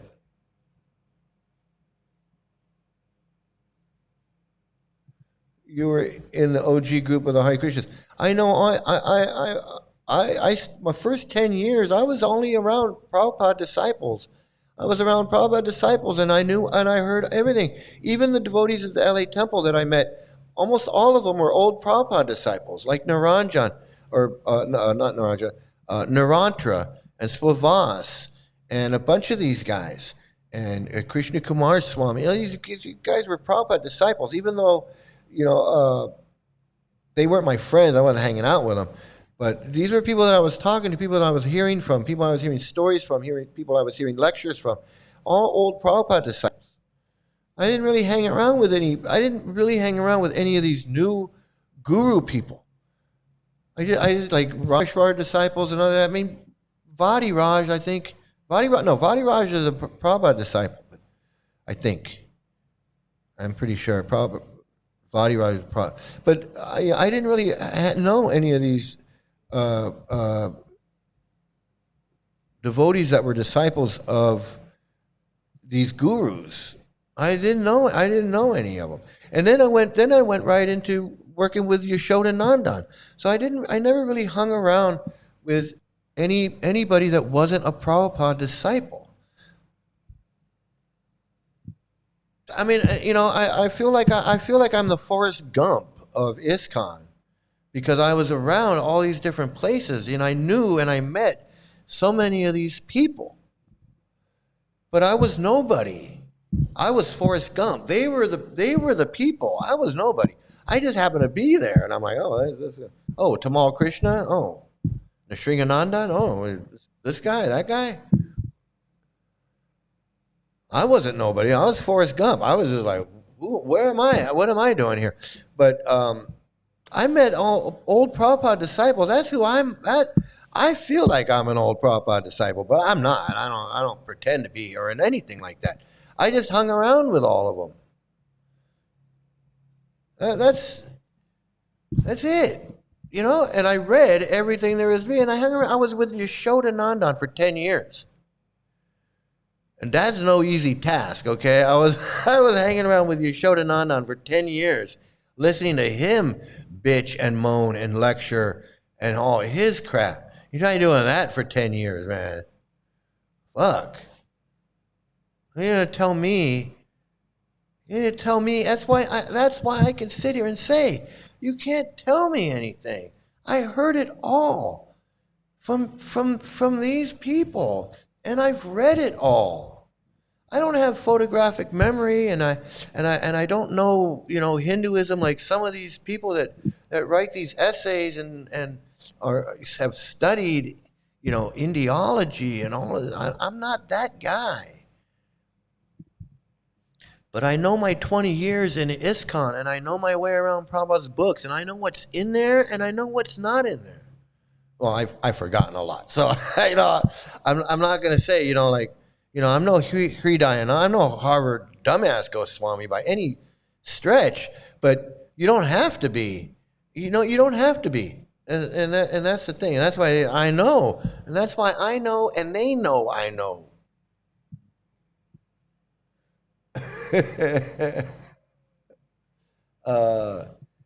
Can't question nothing. They can't question anything. Emperor's new clothes. Emperor's new. I say that for a long time. She's still in denial. Yeah, they just.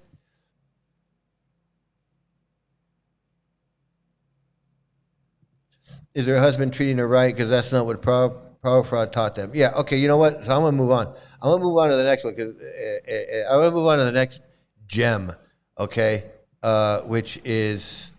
I'll move on to the next gem, which is. I watched a little bit of this earlier, but I'm gonna pick up. I'm gonna pick up right where we left off.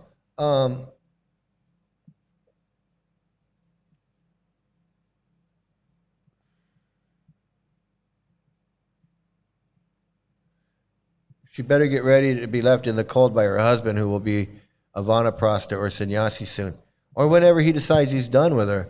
Whenever he decides he's done with her, yeah, she'll be an abandoned woman soon if her husband follows his guru's rules and regulations.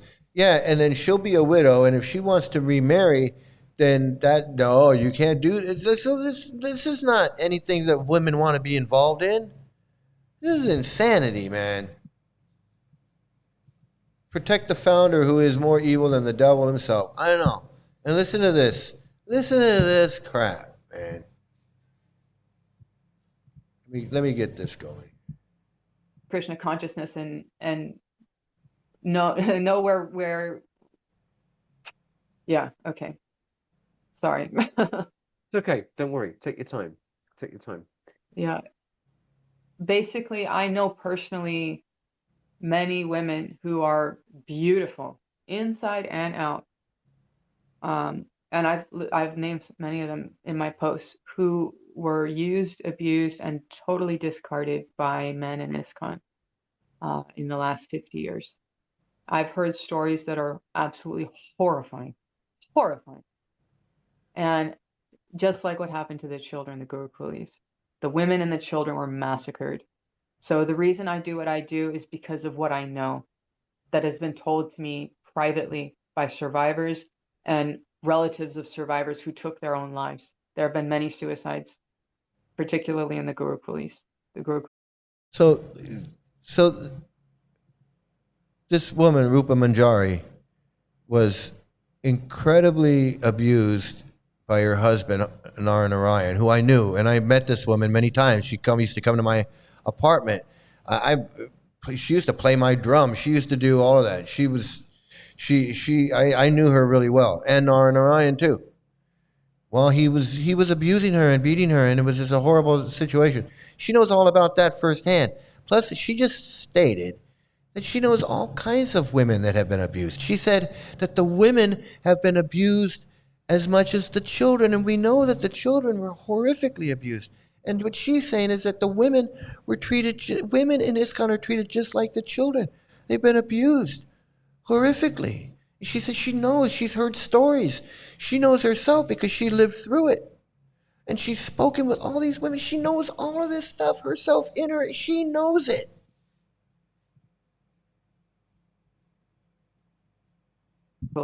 Children who absolutely shattered by what? Suicides. Grown women who have committed suicides. Children who committed suicides. Nrsingananda's son was like in high school. He was like 17, 18 when he shot himself in the head. She's seen all of this abuse. She knows as much about it. Well, I think she knows as much about it as I do. She's saying she knows. She says she knows even more because she's interviewed all these women that have told her stories. She says all this abuse has been going on for over 50 years that she's heard about. Well, let's let her continue. What happened to them as kids. And by the way, this is a worldwide problem. It is not just in ISKCON. The Catholic Church has. So she wants to make sure that everyone realizes that there's abuse in other places too. Yeah, we know there's abuse in other places. Institutionalized child sexual abuse. And the Catholic Church has a huge power. So I don't know what that has to do with what she's talking about, but she just wants to remind everybody that Catholics have their own problem. Catholics have their own problem. What she won't tell you is that they don't promote pedophilia or excuse their stuff. Their priests go to jail. Many of their priests have been are turned over to the police. And I'm not saying they're perfect. I'm not saying the Catholic. I'm just saying it has nothing to do. It has nothing to do. But she wants to bring it up. Power hold over the whole human race. It's a big deal. And I don't know if this is true, but a lady named Betty Bird, who is a senior Prabhupada disciple, said to me that when ISKCON was converted to a 501c3 nonprofit status, that it became the legal property of the Vatican. If that is true, then it's no surprise. So now she's just going to venture into complete conspiracy theory accusations that make absolutely no sense at all. Why child sexual and physical abuse was Oh, I guess she wants to say that she wants to use that as an excuse for why there's so much child abuse in ISKCON when it's actually in the books. She doesn't realize it's in the books. Institutionalized into ISKCON. But I'm not positive about that. I could be wrong. That's just what she said. But it wouldn't surprise me if there's a link between those two, because the Catholic Church gets its power. Why don't we just look at what Prabhupada said and did? And then we can get a good idea of child abuse in ISKCON and why it's still there today.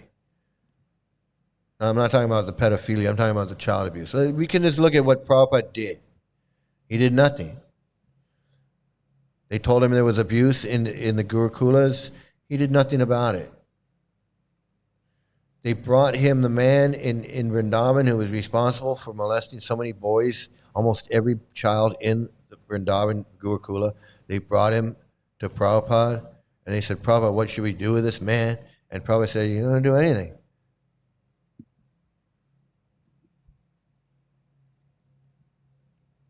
When they went to Prabhupada and said, this boy, he's not chanting, he's doing whatever, can we beat him? He's being disruptive, he's doing whatever, can we beat him? Yashodanandan was the one that was asking. You know how disturbed I was when I found out? And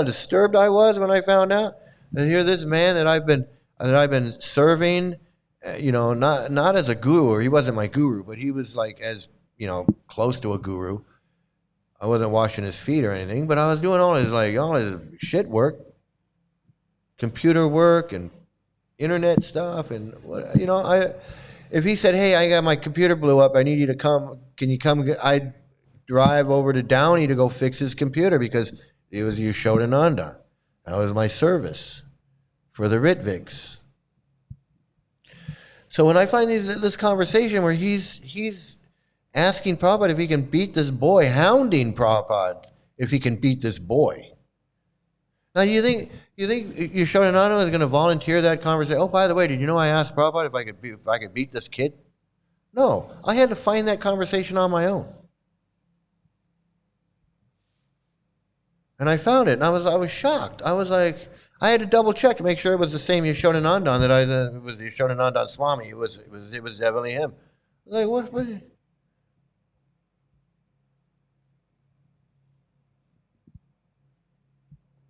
But I didn't make excuses for it. It's just that was a big issue with me, and then all the other issues with me. I found that out on my own. No one told me. Yashoda didn't volunteer it.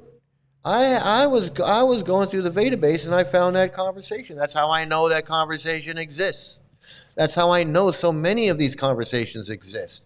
I might not know how to go find each one in 2 seconds because somebody says, hey, show me where Prabhupada says that. No, but I know what I've read. I know what I've seen. I know. You can tell me anything. They just can't. These guys just can't.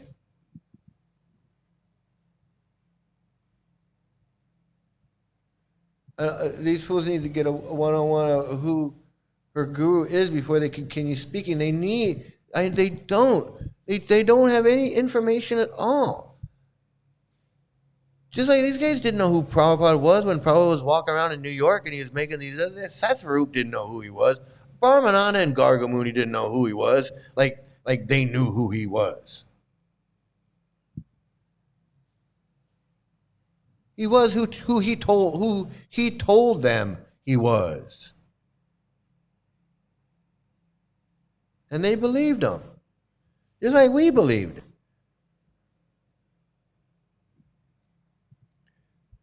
First reason I left because I was discriminated for being a woman and all I wanted to do was serve in an ashram, but they wouldn't let me stay in an ashram. Yeah, they can be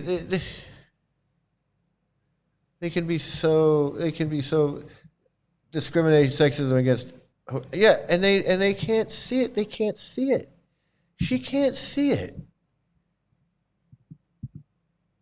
from the sacrifice of innocence. And sacrifice of innocence is all what Jwalamukhi Dasi speaks about. Satanic ritual abuse. Why do these Satanists do this to children? Very simple. A child is like a living flame of pure innocent goodness. If you take that and pervert and destroy it, then they get that power for themselves. So same thing in ISKCON, same thing in the Catholic Church, same thing in many cults, past and present. The children are used for their. So she says, she says cults as if ISKCON's not a cult. Like she knows about other cults, but she doesn't realize that ISKCON's a cult. Talk about cognitive dissonance. How can you know what other cults do and not recognize that ISKCON is a cult? This woman, I'm sorry to say, I know her. I know who she is. She needs real help. Innocence, because they're not programmed yet. If you can take an unprogrammed being and then program them with horrific, hideous, terrible things, then you recruit. Oh, and then of course, once a child is sexually abused, they often grow up and then do it to somebody else. So this is a major, major issue, both inside and outside of ISKCON. Yeah, we know that, Rupa. We're not talking about outside. We're talking about what's going on in ISKCON. She wants to muddy the waters and say, yeah, this is what's going on in ISKCON, but you know what? It's really going on everywhere, so it's not that big a deal. No, it is a big deal. What is it? Some of these questions are a bit rhetorical, but I'm going to ask them anyway. Oh, yeah, Is the Hare Krishna movement a safe space for women today? Okay, so this is something that gets me here. Is he's going to ask as if he's not in the Hare Krishna movement. He's asking Rupa Manjari, who's just endured incredible abuse by Narayan and others. And now this man who has a podcast called the Hare Krishna Project, he's got neck beads on and tilak on his face, is going to ask her as if he doesn't know anything about the Hare Krishnas. And he's going to say, is Hare Krishna a safe place for women today? As if he's Larry King. As if he's Larry King, as if he's not. This is what I'm saying. These people, this is propaganda. This is not no Hare Krishna project. Like I'm neutral and I don't know what's going on, or I'm trying to get to the bottom of it. No, fuck this. This is straight up propaganda. And he's going to sit there and act like, oh, she's talking about abuse. I'm going to act like my name's not Narada Das, and I'm not part of this cult that causes all of this abuse.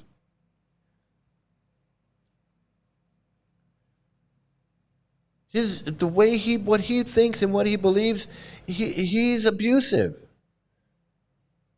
His thoughts, his feelings, his ideas in this cult cause people like Rupa Manjari to be harmed. And he's too dumb to see it. She's too dumb to see it.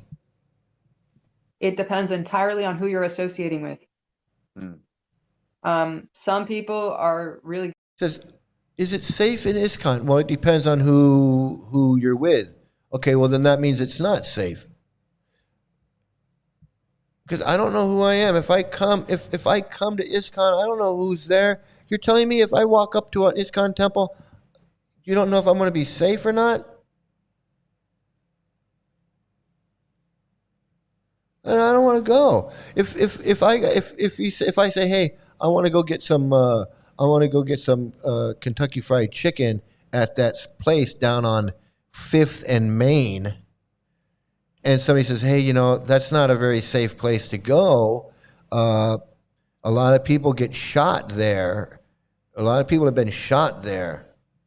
You know what? I'm not going there. I'm gonna find somewhere else to go. I don't need to go there. You tell me you want to go to the Hare Krishna temple. It's possible you get abused there, because you can get abused anywhere. Well, no, I can get abused anywhere. I can get abused at the library. Sure, absolutely. But you know what? I'll take my chances at the library than go to where go to the temple where you want me to go, where like it seems like every single woman and every single child is abused. You got to be out of your mind. Good. Some people are not so good. I would say that the lens is much more focused. Why are some people not so good? How can you have somebody who's a Hare Krishna guru, who's chanting and following and doing all of this stuff, but they're not so good? I mean, it just what she's saying just doesn't make sense. On everybody because of the internet and because of And I'm not saying everybody has to be a saint, but when you're promoting your place as a saintly place, as the International Society for Krishna consciousness, as this transcendental environment, transcendental bliss, where the guru's pure as God, and this transcendental. Well, then don't you expect it to be somewhat safe? I don't expect it to be just as dangerous as the goddamn Kentucky Fried Chicken on 5th and Main. Otherwise, why would I go there? This makes no sense. of what has happened in ISKCON. People are much more aware. There are many, many groups out there. Like, for example, of course, the Child Protection Agency, I think it's called in ISKCON, for the Saraswati Richardson Jones. That's her group, and also Sanaka Rishi Das. The two of them kind of run that. Again, so there you go. Back to all of these groups that are in the cult, trying to figure out why there's so much abuse in this fucking cult. And they're never going to get it. They're never going to figure it out. They're just never going to figure it out.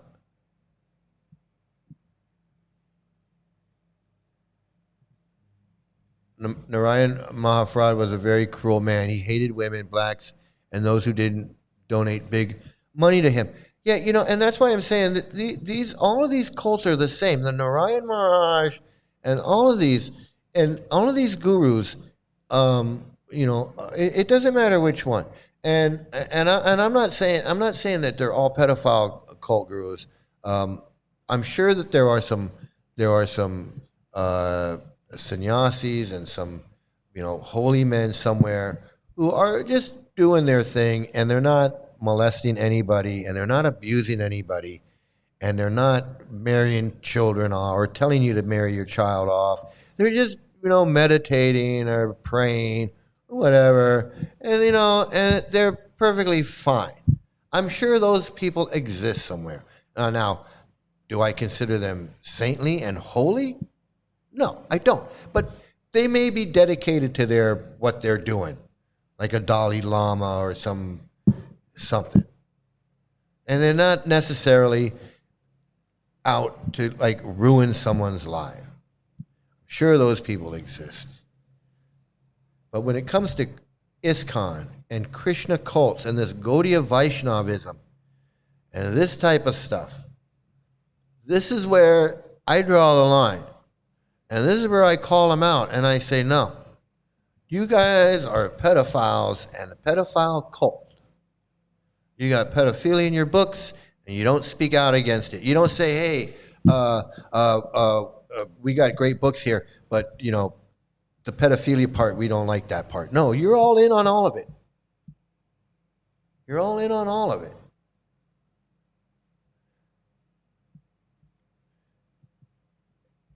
Thank you for sharing. It gives me hope that more people can leave, even if they are deep in the group, namely my brother who is in it now. Yeah, we really want, I really appreciate you coming in here and you sharing what it's like to have a loved one in.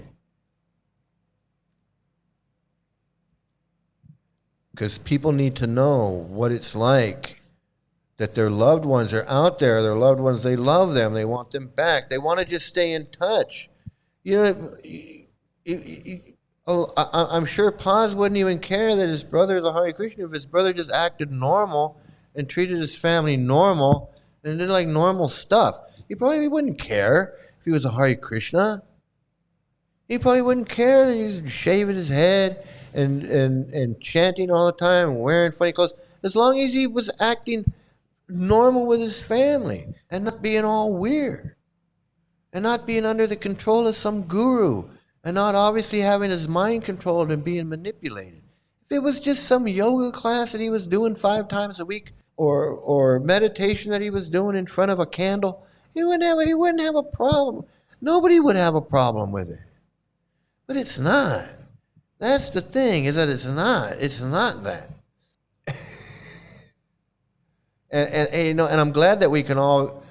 One thing, I'm really glad we can all get together and share, and that Paz and Dahlia and 6781, that everybody can come together and you can and see what it's like and share your experiences and like this, like Dahlia and Paz.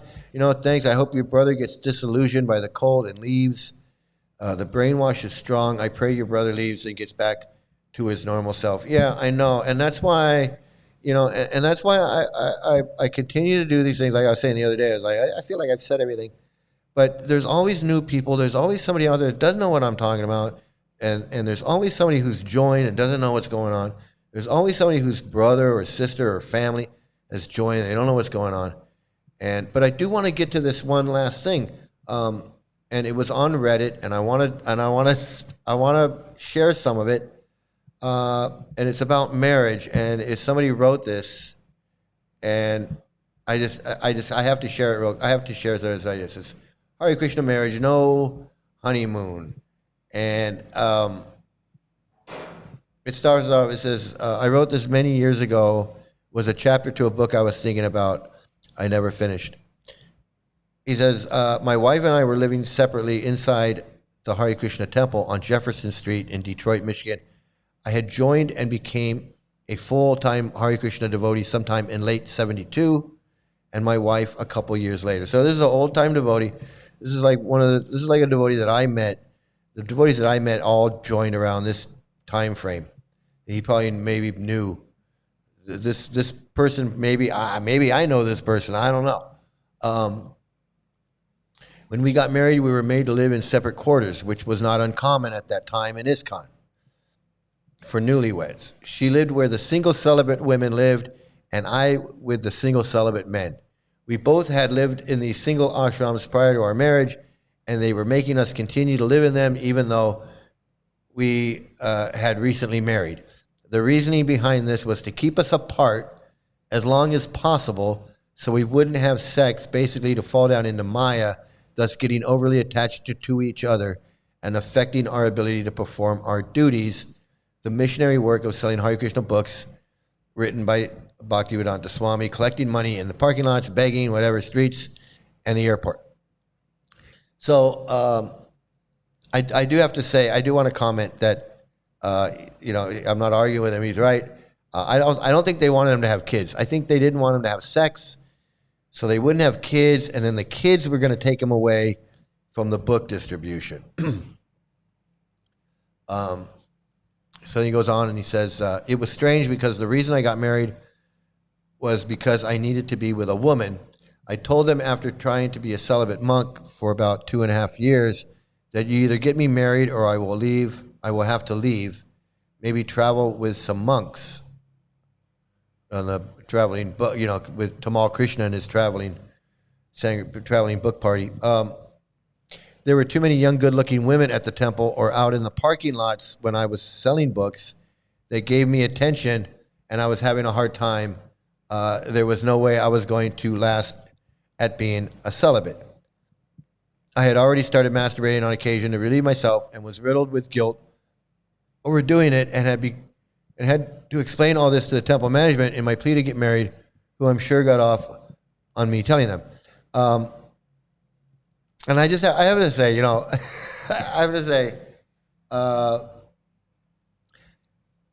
that's why I say it's cosplay. It's cosplay. It's just cosplaying. He wasn't a celibate monk. He was just trying to be a celibate monk by dressing up as a celibate monk and trying to act like a celibate monk. He wasn't one. Because if he was one, he wouldn't have said, "I want to get married." That's the difference between cosplaying or trying to become something that you're not.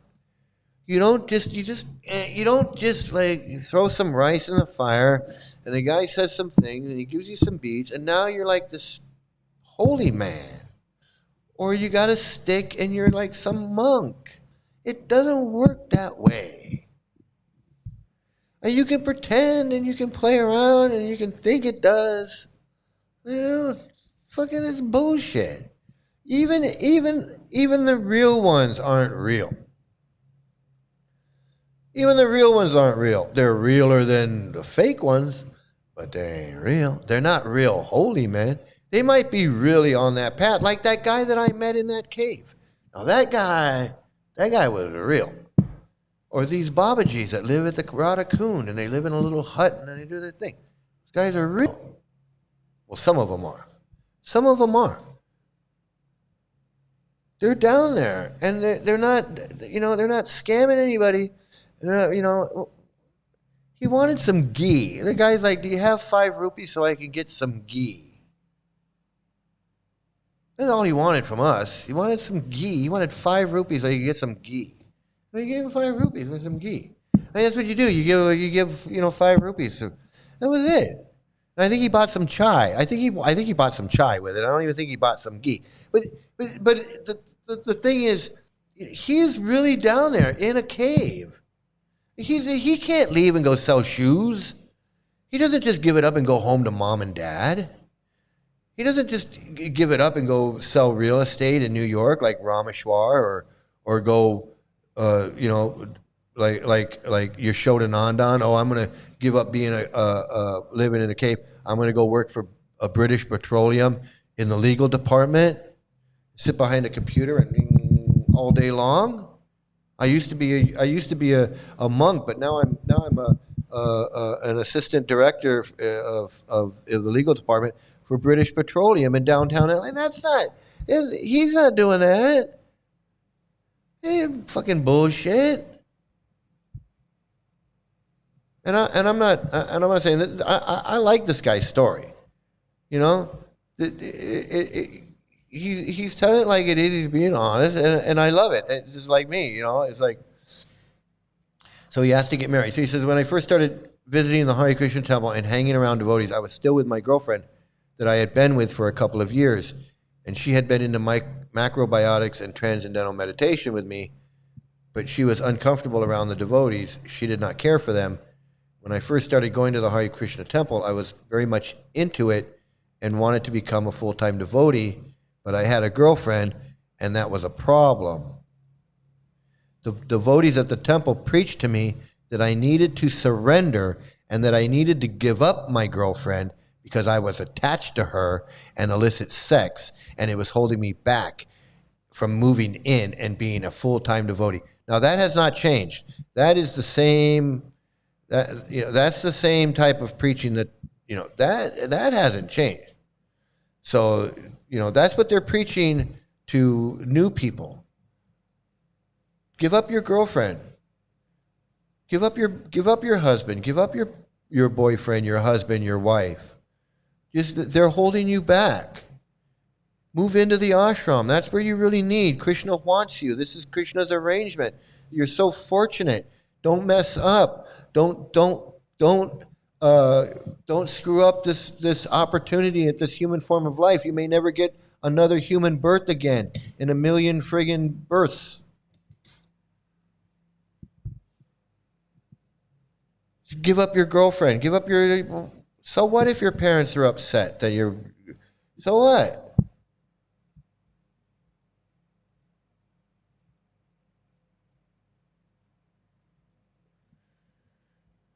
He says, it was inferred that I was weak because I was with a woman, an unmarried one at that, which was dangerous and very detrimental to my spiritual progress, which was more important than her anyway. So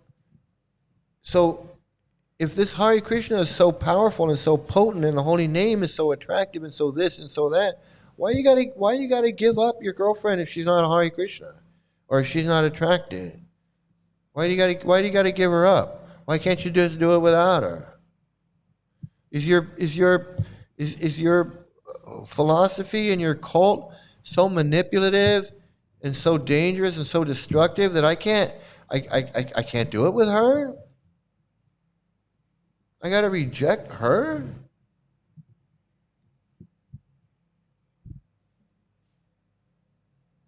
You know,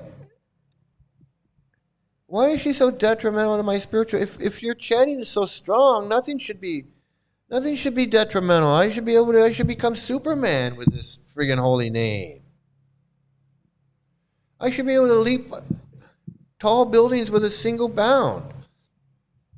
I should be faster than a speeding bullet, more powerful than a locomotive. I should be able to do all of that stuff. Why does chanting Hare Krishna all of a sudden make me such a weak person? I wasn't weak before. I wasn't weak before I met you guys. Now all of a sudden I'm weak for having a girlfriend.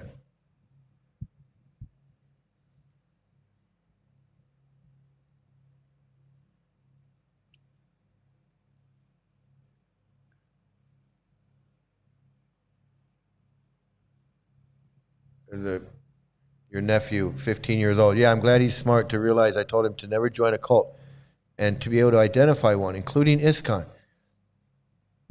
Yeah, it is. It's important to be able to recognize what's going on. Their belief that if you engage in sex, you become impure and therefore you are far from attaining God. But we're all impure. We're already impure.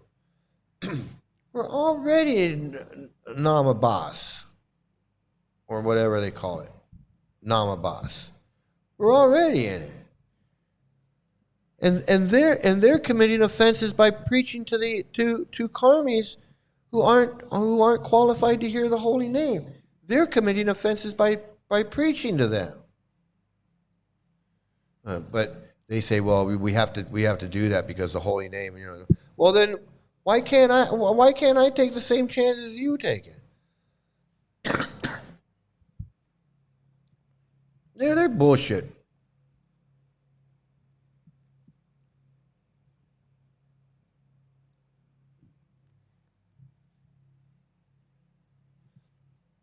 It doesn't mean we need to follow them how they lived 5,000 years ago, but their idea on sex and marriage is different from what religion says. Sex wasn't impure and not considered taboo. Yeah, I believe that the ancient civilizations, these ancient civilizations, I don't think they were freaked out over sex the way us modern people are. I don't think they viewed sex the way we do. I just don't think they viewed sex the way we do.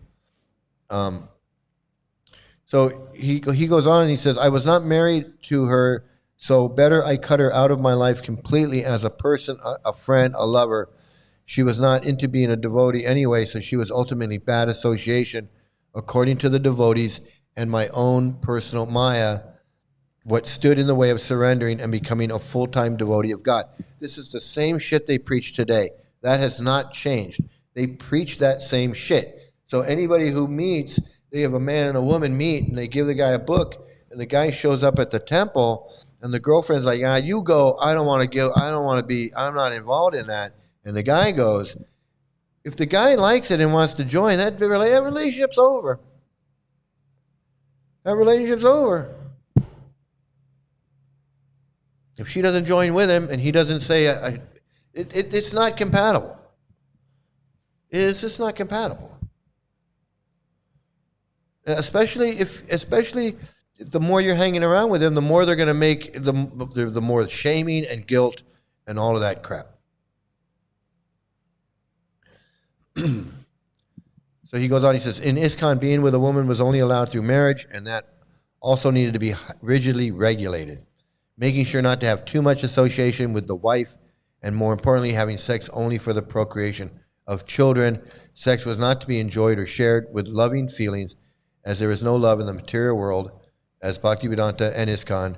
As a result, both sex and women in ISKCON were given shit status. So why even get married? Why even get married at that point? Like, what? if that's your philosophy, why even have marriage? If the idea is that that marriage has to be regulated so that there's no, so that you don't have too much association with the wife, and more importantly, having sex only for procreation of children, and sex is not to be enjoyed or shared with loving feeling, and there is no one loving, why even get married, man? Why even get married?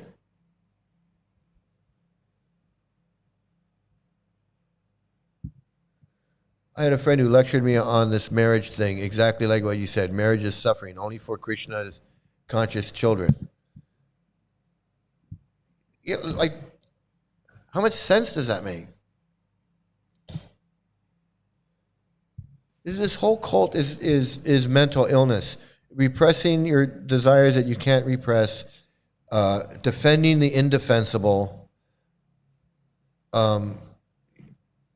believing the unbelievable, worshiping the unworshipable. It's all of that. It's mental illness. This is mental illness. He says, I was told I had to make a choice between my girlfriend and Krishna, and like a fool, I left my girlfriend and moved into the Hare Krishna temple. I was being manipulated and could not see it. And there it is. And if you want, you can read. If you want, you can read the rest of this on Reddit on the Hare Krishna page. But there it is. He was told to, he gave up his girlfriend. Gave up his girlfriend, and moved into the Hare Krishna temple. And who knows what what happened? Who knows what would have happened if he hadn't? He may have had that may have been his soulmate. He would have, he could have grown, had children and watched them grow together and be growing old and retired now with a loving wife of 60 years or 50 years or 60 years. I'm just saying. I'm not saying that's what he wanted. I'm just saying that's a possibility. But he'll never know because this cult, this pedophile cult, talked him into giving up his girlfriend, and he did it. He says, like a fool, I left my girlfriend. So he admits that it was probably a foolish thing to do, and it probably hurt her. She probably cried. She may have been upset for a while. He may have been upset for a while. Who knows what happened? Yeah, it's all insane and unnatural. It's all insane and unnatural. Here he is. He's got a girlfriend, and he meets these Hare Krishnas, and now he's got to ask permission, and he's got to ask permission for everything. Till he gives up his freedom, gives up his independent thinking, his critical thinking. He's believing in fairy tales, believing in stories. He gives up his girlfriend. Who knows how long he had a girlfriend for 2.5 years, he said, or something? I don't know what he said. Yeah, and I'm not saying, I'm not giving this guy a hard time or anything. He's a victim like me. I gave it 20 years. Ain't no bigger victim than me. I'll make fun of myself before I'll make fun of a guy like this. I'll make fun of myself and deride myself and all of these things, me, before I make fun of this guy. But I do have to just point out. I just have to point out some things. That's all. And I'm not giving this guy a hard time at all. This is my senior godbrother, whatever you want to look at it. But he says here, I was a fairly good bookseller and money collector for the temple, and the money was needed, especially in the winter. We would go out selling Hare Krishna books during the dead of winter in Detroit and go way further north up the peninsula on selling excursions. Free labor. So they're exploiting his free labor. He's going out selling these stupid books. We were put in various dangerous situations going out and selling those books on the street corners, parking lots, and malls. He's begging with books. I remember being chased by mall guards. They chased us with our cars, making all kinds of crazy turns and dangerous maneuvers. He goes on. The marriage and sex thing threatened all that. they were fearful it would zap my ability to sell those books and collect money and do proper battle with the mall guards. He says, I learned this technique from the master change-up man, Tripurari Swami. So if you're really good at scamming people, you can become a Swami. He says, Bhaktivedanta Swami loved money.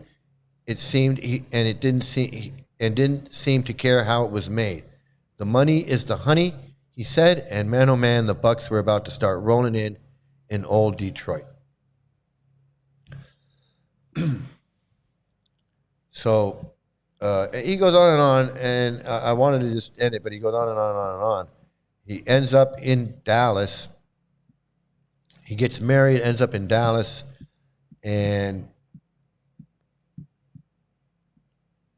when Jagadish was told about my wife and I falling down, having sex, slacking off in our duties, he asked that we go stay at the Dallas Gurukula for a few months to learn some discipline and get ourselves fixed up. He ends up in Dallas, and then they ended up going back to the Dallas temple, and then he ends it there. So I've talked and screamed of losing my voice from screaming and yelling, which means I've had a good time. That means I've had a really good time. If I lose my voice, that's what happens. I'm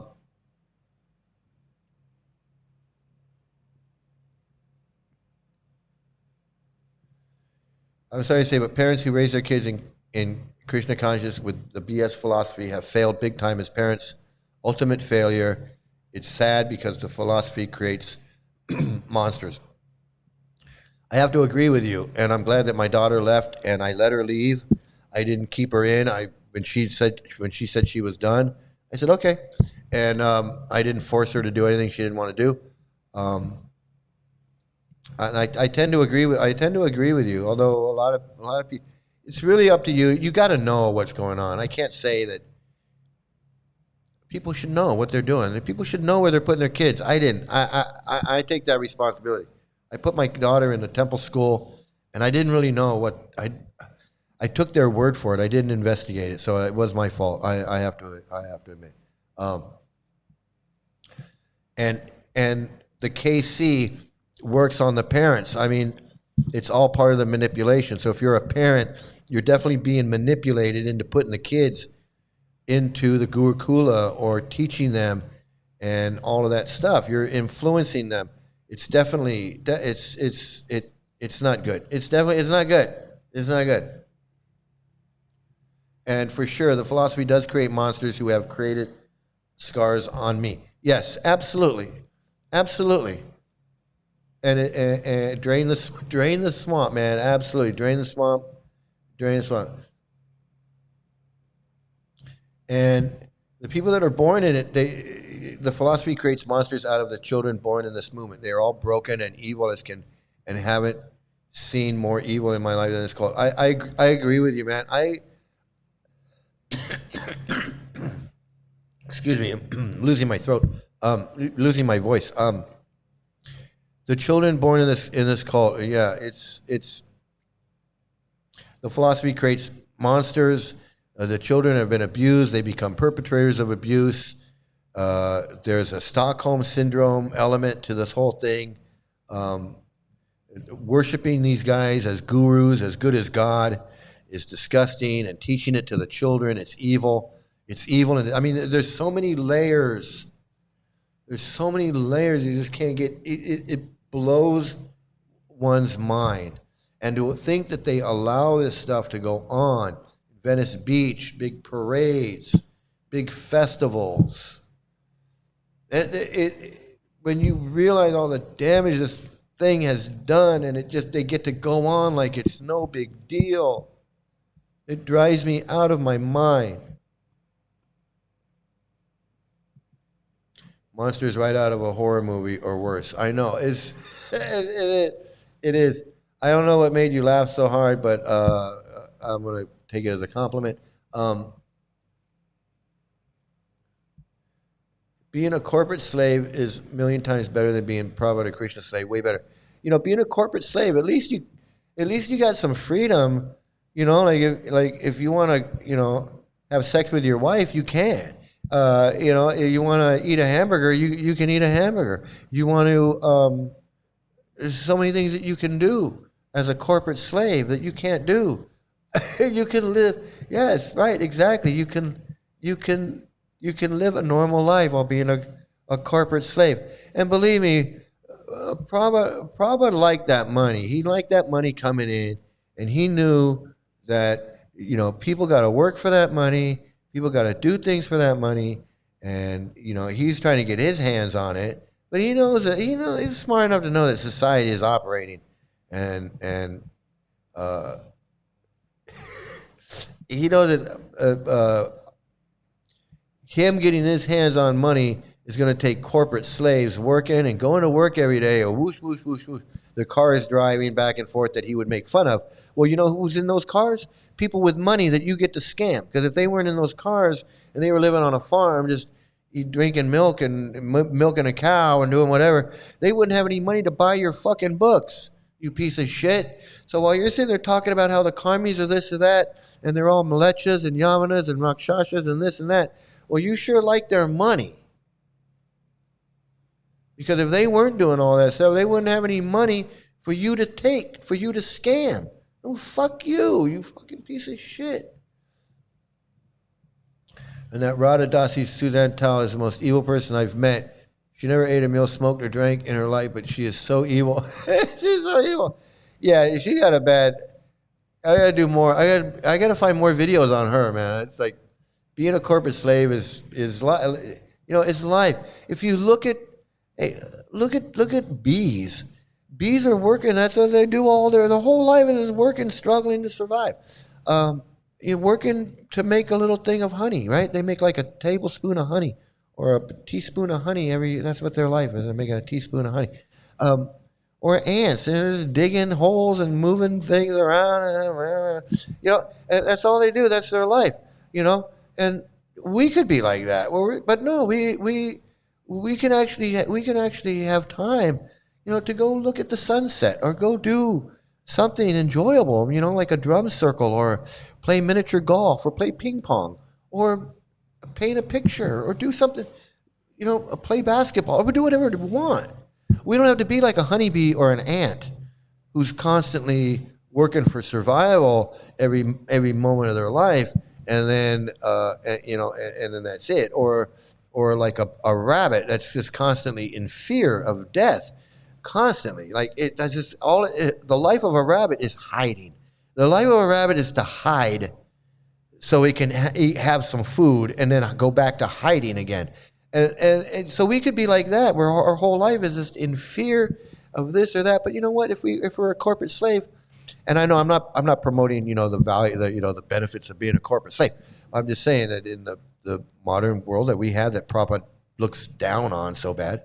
We had a little bit of freedom. We got to work hard. We got a little bit of freedom. And we got the freedom to do what we want. And we don't have to pay no allegiance to Prabhupada and his pedophile cult. That's, you know, that's the best thing. It's like, well, he doesn't have to be part of my life. But in Prabhupada's worldview, we're all part of his life. We're all working for him. Fuck him.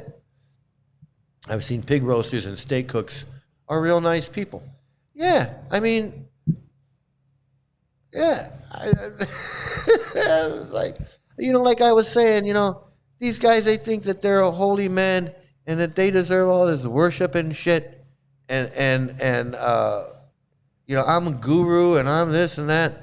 Like, what have you done? And they want to have their feet washed and they want to wear all these flowers around their necks. And, you know, like that Indra Yumna Swami is getting all these flowers. And they put all these flowers. Like, what has he done? The fuck's he done? And I'll go back to like what I was saying. The bus driver. Friggin' bus driver. Who thinks of a bus driver? Well, you know what? Think about this, man. A bus driver gets up, they go to work, ain't nobody thanking him for being a bus driver, okay? Very rarely does anybody thank a bus driver, right? Nobody even talks to him. But they get up early in the morning, whatever their shift, and they go down, they put on a uniform. They put on a fucking uniform, they get on a bus, and they sit on a bus, and they drive that bus up and down their route for 8 hours a day, or however many hours a day that they drive that bus. And they got to deal with so many people. So many fucking assholes coming on their bus, people shitting on their bus, pissing on their bus, maybe fighting on their bus, drunks. There's good people get on the bus that don't cause a problem. I'm sure there's plenty of that. They don't have to worry about those people. But there's so much that goes on. And they drive through traffic, going all up and down. Why? Why are they doing all that? So they can get this old lady to the pharmacy to get her medicine, or some little kid to the doctor because he's got a cold, or somebody's got to get to work because they got to pay their rent, or somebody's got to, so many people that use buses to get, public transportation to get around. I mean, most people use buses for public transportation to get back and forth to work or to run errands. Very few people are just joyriding on a bus. There are a few, but very few. So all these people that are using this bus, and this bus driver getting thanked. Now, if that bus driver doesn't show up for work or whatever happens, and those people, something happens and their bus is late and they don't get to work on time, and now they're getting docked in pay, or maybe getting fired because that's their last chance, or the kid doesn't get his vaccine because the doctor is closed and he didn't get to the doctor on time, or whatever it is. And nobody cares about that bus driver doing his job. That bus driver should get the flowers and get his feet washed for his thankless job that provided so much service to the community.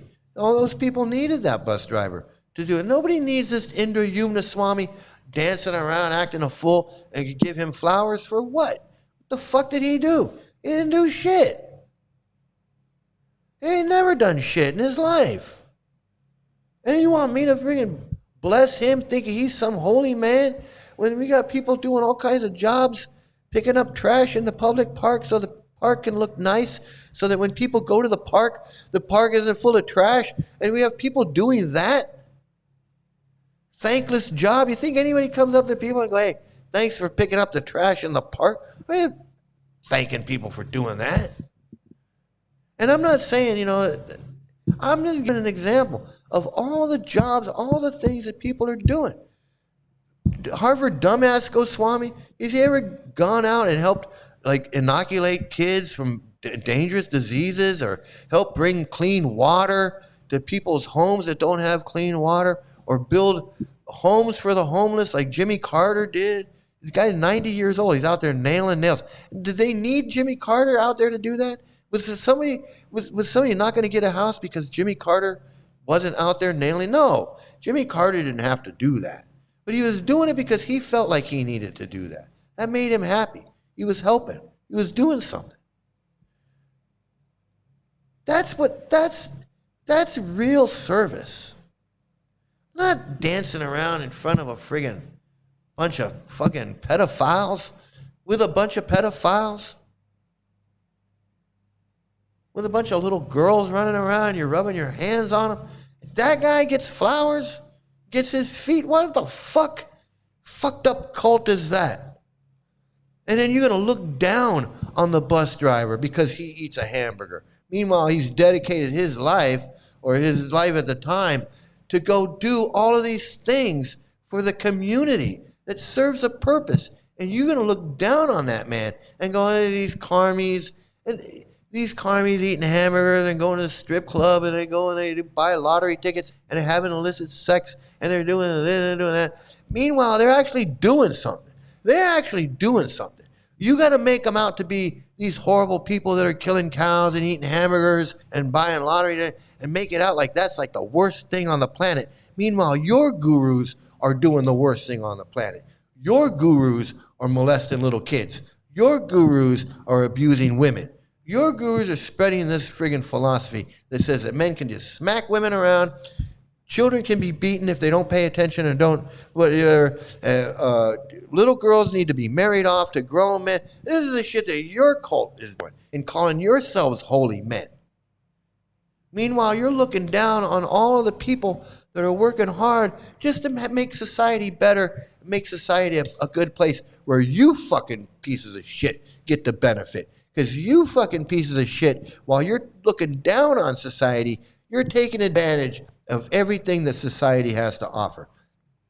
Welfare benefits, food stamps, Section 8 housing, free food for the poor, that you get your food and you sell it in your restaurants. You're getting free food from the government and you turn around and you sell it in your restaurants for profit. And that ain't fucking legal. Human trafficking, all this bullshit that you guys do. You think you're fucking holy? Think you're fucking holy, man? You get your feet washed, flowers around your neck because you cosplay.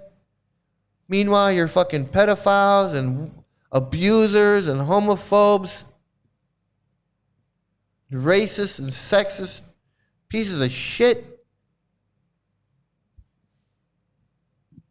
Fuck these pieces of shit. Fuck all of you fucking Hare Krishna cult fucking pieces of shit. And that's my show for today.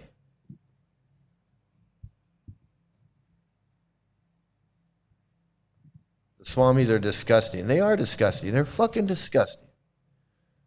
They're disgusting in more ways than one. They're disgusting in so many ways. You know, let me count the ways. Like Shakespeare. You can't even count the ways these guys are disgusting. They're disgusting because they're pieces of shit. They're disgusting, and then they're discovered that they're pieces of shit. They're pieces of shit because they cover up the pieces of shit that they do, and then they cover it up like a piece of shit. And then when they're caught, they don't admit to it like a piece of shit. They blame the victims like the pieces of shit that they are, and then they go retire to Juhu Beach like a piece of shit.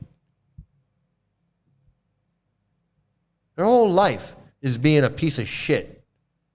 Every last one of them. Every one of them, from Harvard dumbass Goswami to Devamrita to Lokanath to all of them. Big, fat, stinky pieces of shit. And that includes Paranjan and Yashodanandan and Madhu Pandit and Tattvadarshan, all of them. Every single one of them.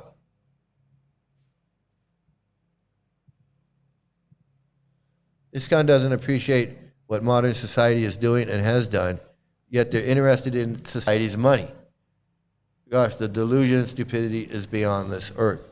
It is. They want to use everything.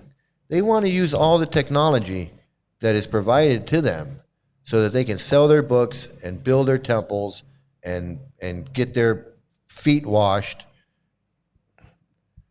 Meanwhile, they want to talk shit about the society that provides all of that for them.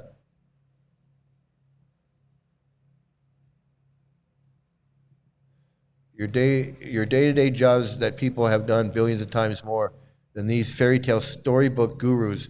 Seriously, they deserve to get flowers and foot washed. I agree. Yeah, they do.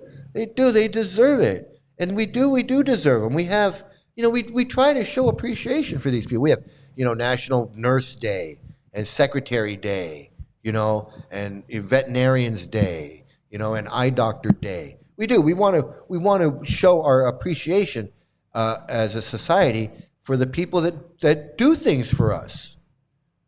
Trash Collectors Day, and whatever it is. We have these days where we go, hey, we want to recognize the street sweeper. We want to recognize, Fireman's Day. We want to recognize, the policeman. We want to recognize the policemen do a job, and whatever. We want to recognize, certain as a society, we recognize that. You think the Hare Krishna, they don't give a fuck.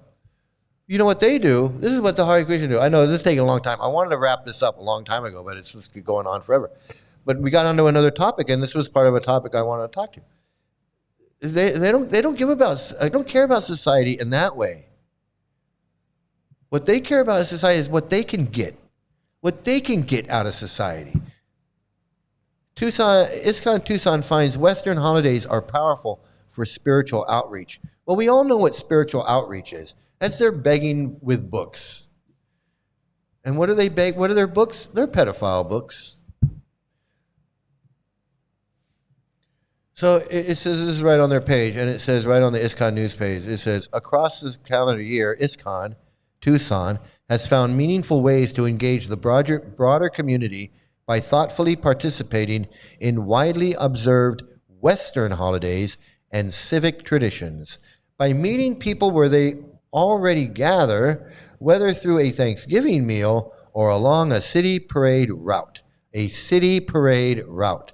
The temple has transformed familiar cultural moments into opportunities for prasadam distribution, philosophical reflection, and joyful spiritual connections.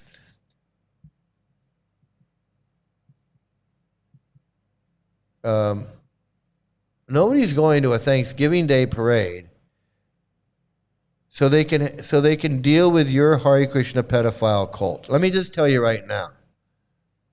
You show up at a Thanksgiving Day parade or a Christmas Day parade or a New Year's Day parade, and nobody cares about your friggin' Hare Krishna crap, but you care.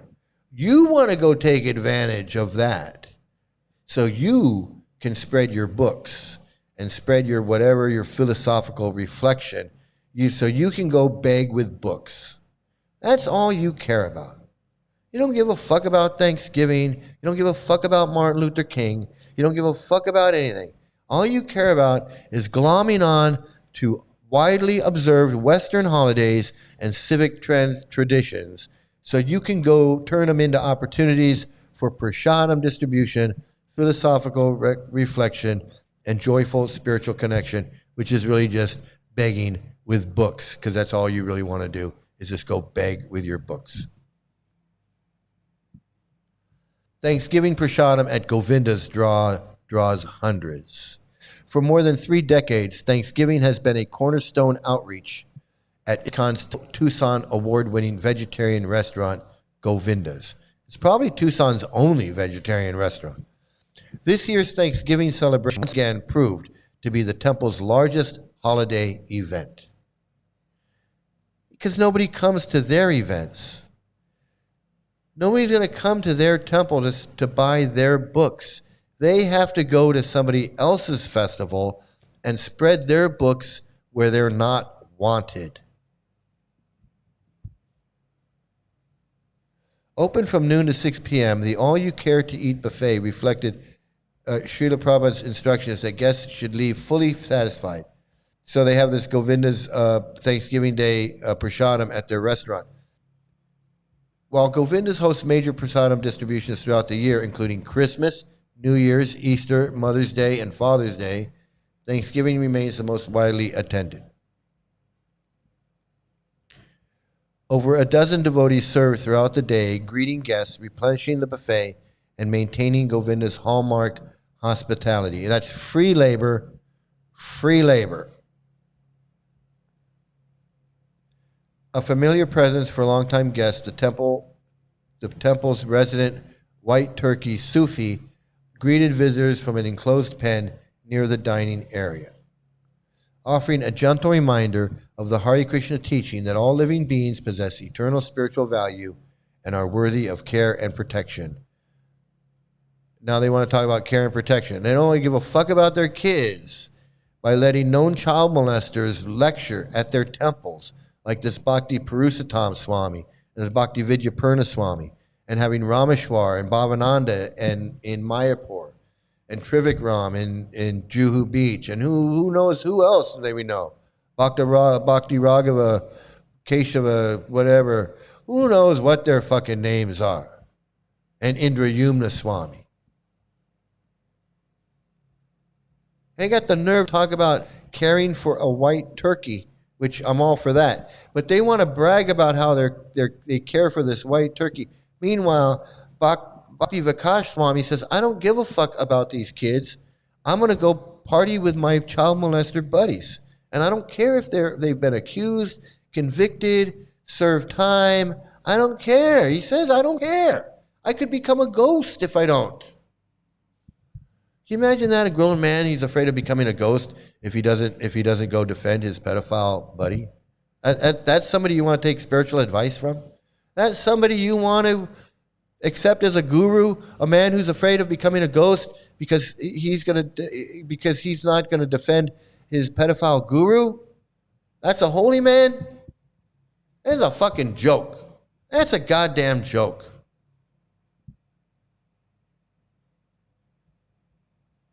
A fucking joke. Give me a break. Look at these. They do the Rath Yatra at All Souls Procession, extends outreach beyond the temple. The same outreach spirit was carried into the heart of downtown through ISKCON's Tucson's continued participation in the city's annual All Souls Procession, one of the largest public gatherings in southern Arizona, rooted in the Christian observance of All Souls Day and enriched by Dia de los Muertos imagery. The procession provides a reflective space centered on remembrance, connection, and the soul. Yeah, we don't need your pedophile cult at All Souls Day, Dia de los Muertos parade in Tucson. You guys believe in pedophilia and child marriage. What does that have to do with this? With this, you guys don't believe in Christian values. You don't believe in honoring your mother and father. You believe in rejecting them if they're not ISKCON. If an 18-year-old kid joins ISKCON and he says, my parents are upset, they don't want me to join, they'll tell him, hey, leave your parents. How is that traditional values? How is that a Christian value? I just read a story where they told this guy, leave your girlfriend. Leave your girlfriend. And he did. He left his girlfriend. How is that a Christian value? What did she do? What the fuck did she do?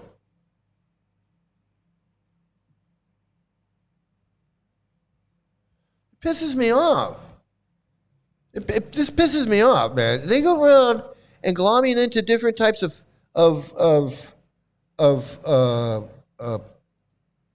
parades and festivals. They have no business being there. Nobody wants you there. Nobody wants you at their friggin' All Souls Dia de los Muertos celebration. Nobody wants you at their Thanksgiving. You're friggin' pedophile.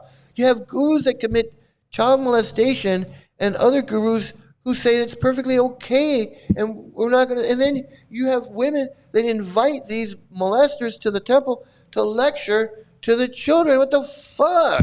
You think we want you around?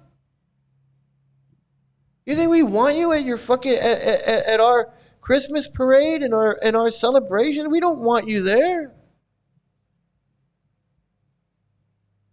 I get sick. I swear I can't stand it. When I was in LA and I was Martin Luther King Day parade, I happened to be down there, and I see the Hare Krishnas, and I'm like, what the fuck are they doing in there? These racist fucking sexist, they're racist. Probably was fucking racist. They have a lot of nerve having that's like having a statue of a Ku Klux Klan member and pulling him around in the fucking Martin Luther. You have a statue of Prabhupada who said that black people are ugly, belong in the jungles, that should have remained slaves, should never have been given freedom, should never have been given civil rights. You're gonna you're gonna truck a statue of that man around in the Martin Luther King Day parade? The nerve of these people.